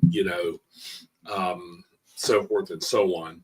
So wins a lot of sympathy points, of course, and but it's the same kind of hoax we saw with the so-called Amityville horror. There was no Amityville horror, guys. There was no demon possession or anything. It's bullshit. The only real Amityville horror is that Ronnie DeFeo, that asshole son of a bitch, murdered his entire fucking family, including his parents and the siblings and his little sisters. So fuck that guy. So and then he concocted that story just as a fucking lie, just as, and of course, religiousness ate it up because, of course they get to blame, the devil for the culture and everything and all this. So, and it's the same kind of thing here. It's just the same kind of bullshit. It's people, trying to blame their bullshit on, the devil or whatever. And really, they're just trying to scam people at the end of the day. So it's that kind of thing that really, and aside from that, it's a really, really shitty movie. I mean, everything that Rome said applies. It is just a really, really bad movie. I mean, I really did not wake up that day. I did not wake up expecting to see a kid take a shit in the middle of a classroom and throw it at his teacher. By the way, speaking as a teacher, a kid had one time to try that with me, one time. And I will lose my job. That's all I can say. So, it's Glenn Close. Glenn Close used to be one of the most respected actresses in Hollywood. I mean, she was in fucking Fatal Attraction, for crying out loud. I mean, this woman she's a hell of an actress. She's been on a lot of good shit, and she's been really good at it. But I really did not expect this. How low is she sunk where she's in a film where she's saying, "I can smell your nappy pussy"? I really did not need to hear Glenn Close say that shit. I really did not need to hear her say that shit, try to act ghetto and saying that. What in the actual hell? Oh, Jesus. And she was in 2 of them, too. She was also in Brothers. She's in 2 of my top 5. So, I mean, Glenn Close is really in my fucking shit house now. I don't know who her agent is, but dear God, she needs a better one. But that's just it, guys. That's it for me. Because, I mean, I don't want to go on and rant on and on. It's just, this is just another scam. People trying to use religion as a scam. And, of course, religious people falling for it. When in actuality, it seems that this woman really was abusing her fucking kids. And, she just using religion to scam people and trying to get away with it. So that's it. That's my number 1. You're welcome.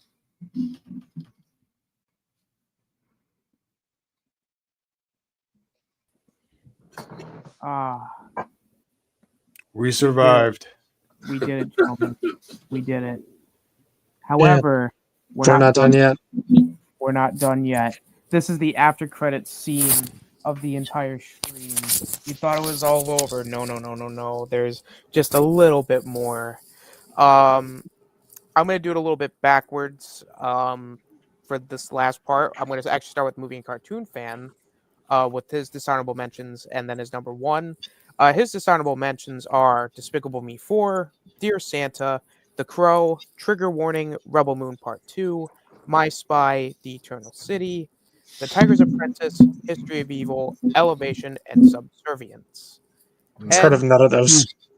I've heard of the Tiger's Apprentice, although I heard that one wasn't very good. Subservience wasn't as bad as I thought it was. I saw Subservience. I didn't think it was that bad, but I mean, it was. I could see it. Yeah. And his number 1 is Megamind versus the Doom Syndicate. The worst movie I have ever seen, and a huge middle finger to everything I love about the first film in every single capacity. I despise this movie with a passion. Wow. And I want to then highlight actually 2 more comments from Movie and Cartoon Fan. In terms of overrated films, because we brought that up earlier, was Strange Darling, Civil War, Hitman, and Transformers 1 for overrated films. Yeah, the Civil War one's a little weird.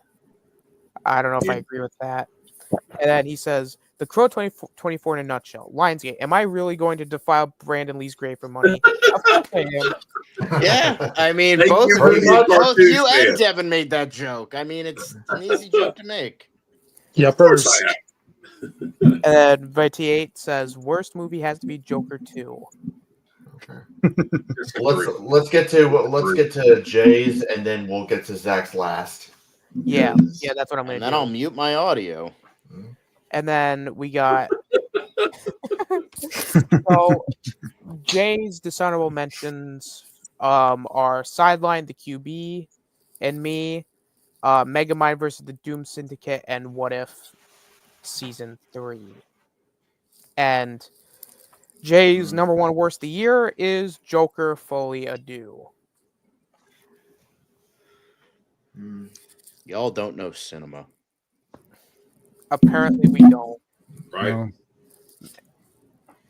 And I do have I can pull up Zach's talking about his number one for his best of the year video. Because he wants us to play that video, even though it's like that timestamp is like 12 minutes long.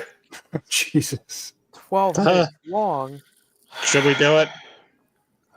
He really wants us to. I mean, I'm gonna mute it because, I mean, he's gone on and on about his bullshit about that fucking movie, and it never makes any sense to me. So I don't really give a fuck. You can do whatever you want.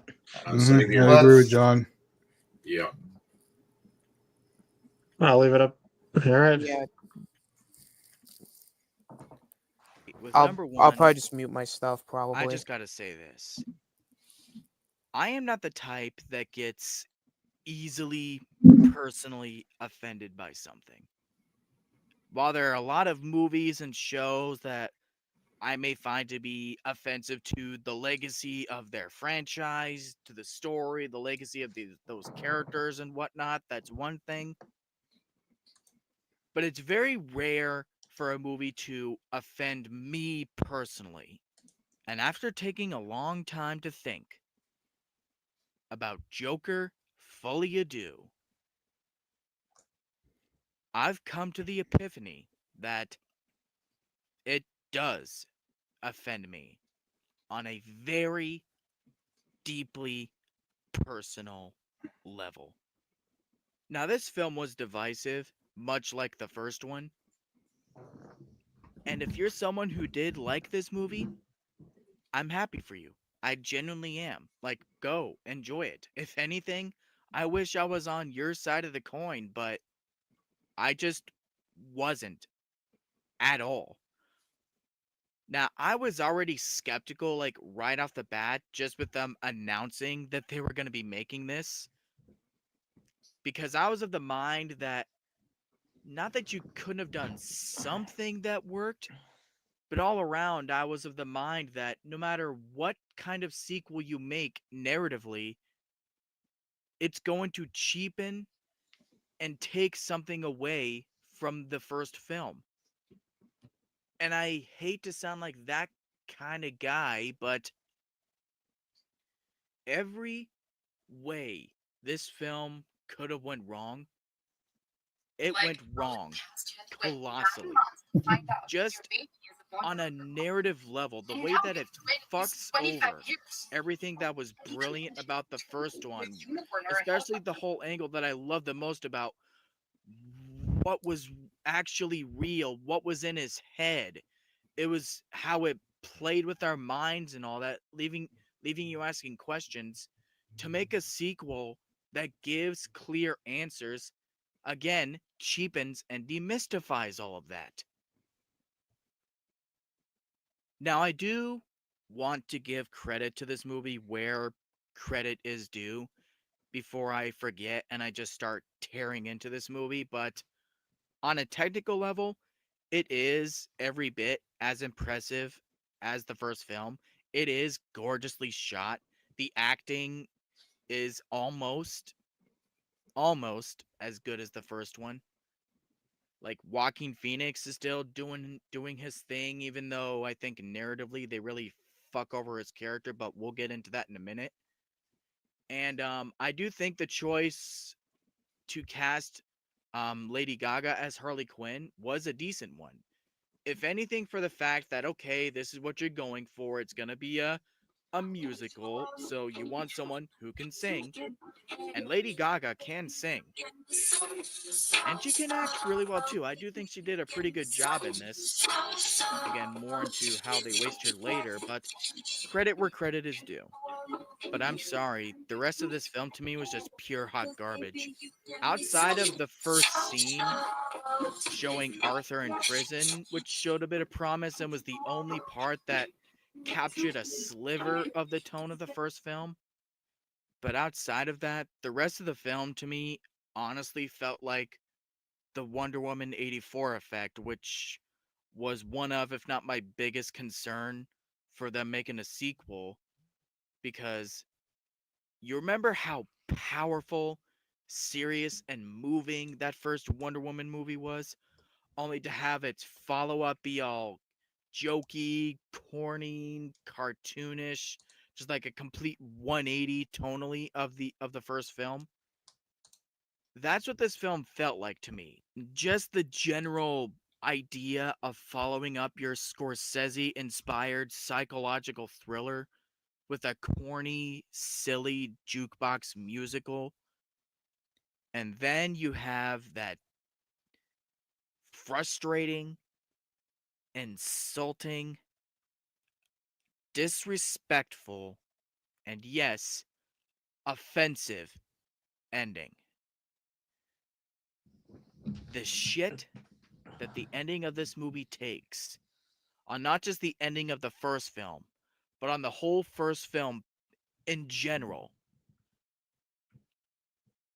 I cannot put into words how physically and mentally angry I was when I finished this movie. Now, I, I'm going to set the stage as for why. Like, I won't go into too many specifics, but this was, frankly, a really hard year for me, emotionally, physically, and mentally. Like, I've been holding in a lot of bottled up anger and resentment to a point that it has been starting to hurt me mentally, hurt my body physically. And I've had a long journey of trying to go away from all that and put myself in a much better mental headspace. I bring this up because while I had already loved Joker when I first saw it in 2019, like I loved everything that it stood for. I loved what it was trying to say. Like, I certainly got what it was trying to say right off the bat. But recently, especially over these past couple of months with how I've been dealing with all these emotions, what the original Joker has to say about mental health awareness and all that was really cutting a chord with me. Like, I've found myself going back to that film almost 4 or 5 times over these past couple of months alone, just because of what it has to say. While the original film certainly had a bleak tone overall, and you could argue that even had like a very bleak ending and all that, at the film's core, what it has to say about mental health awareness and the dangers of not helping these people and what could happen to them and how crazy they could go, all that stuff. It was frankly a really powerful message, and I think this film is the complete reversal of all of that.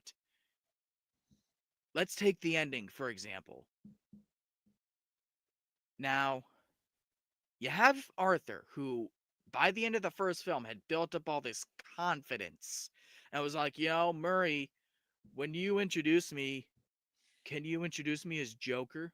Like, he built up all that confidence and all that, despite the psycho killer that he was becoming and all that. But I digress.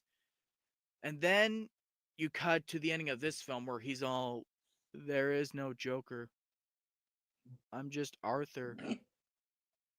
Like, on the one hand, I get what they're trying to say. Like, maybe this wasn't actually the Joker. Maybe he was the inspiration for who would eventually become the Joker. I do think that with the right script,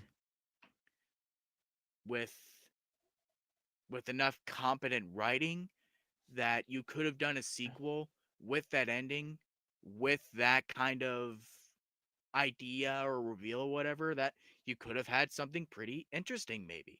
I, I the jury's out on that. I mean, we'll never see now, but I do think you could have. But as is, it just comes off like a complete destruction of Arthur's character journey. I understand that they want to make more of a film about Arthur and not so much the Joker. This was an Arthur movie, basically. And that could be interpreted as either a good or a bad thing. But to have some whack job shank Arthur and when he's taken back to prison, leave him bleeding on the floor, and imply that he's going to become the Joker. That just completely destroys his character arc for me. It's very similar even to a little film that came out last year that I absolutely loved called Beau is Afraid. Yeah, you remember that piece of shit? And how it's said at the end that, oh yeah, if they're mentally ill or whatever, fuck them, they deserve to die. And this is totally my interpretation, but it felt like to me that they were saying something very eerily similar as to what Beau was Afraid had to say at the end. And that just really rubbed me the wrong way. Like, it was the absolute worst type of film that could have come out this year, and come out especially at the time where I was like really, really feeling all of these negative things that were leaving me in a really bad place. And to me it was just a complete destruction of not only Arthur's character arc, but it was just a complete destruction of everything the first film had to say about mental health awareness. Now, to those of you who know especially like how low my expectations were, you're probably thinking, well, you're probably going in to hate it anyway, so of course you hate it. You had no faith in it from the beginning. But here's the thing. No, it is not cool that I hated this movie.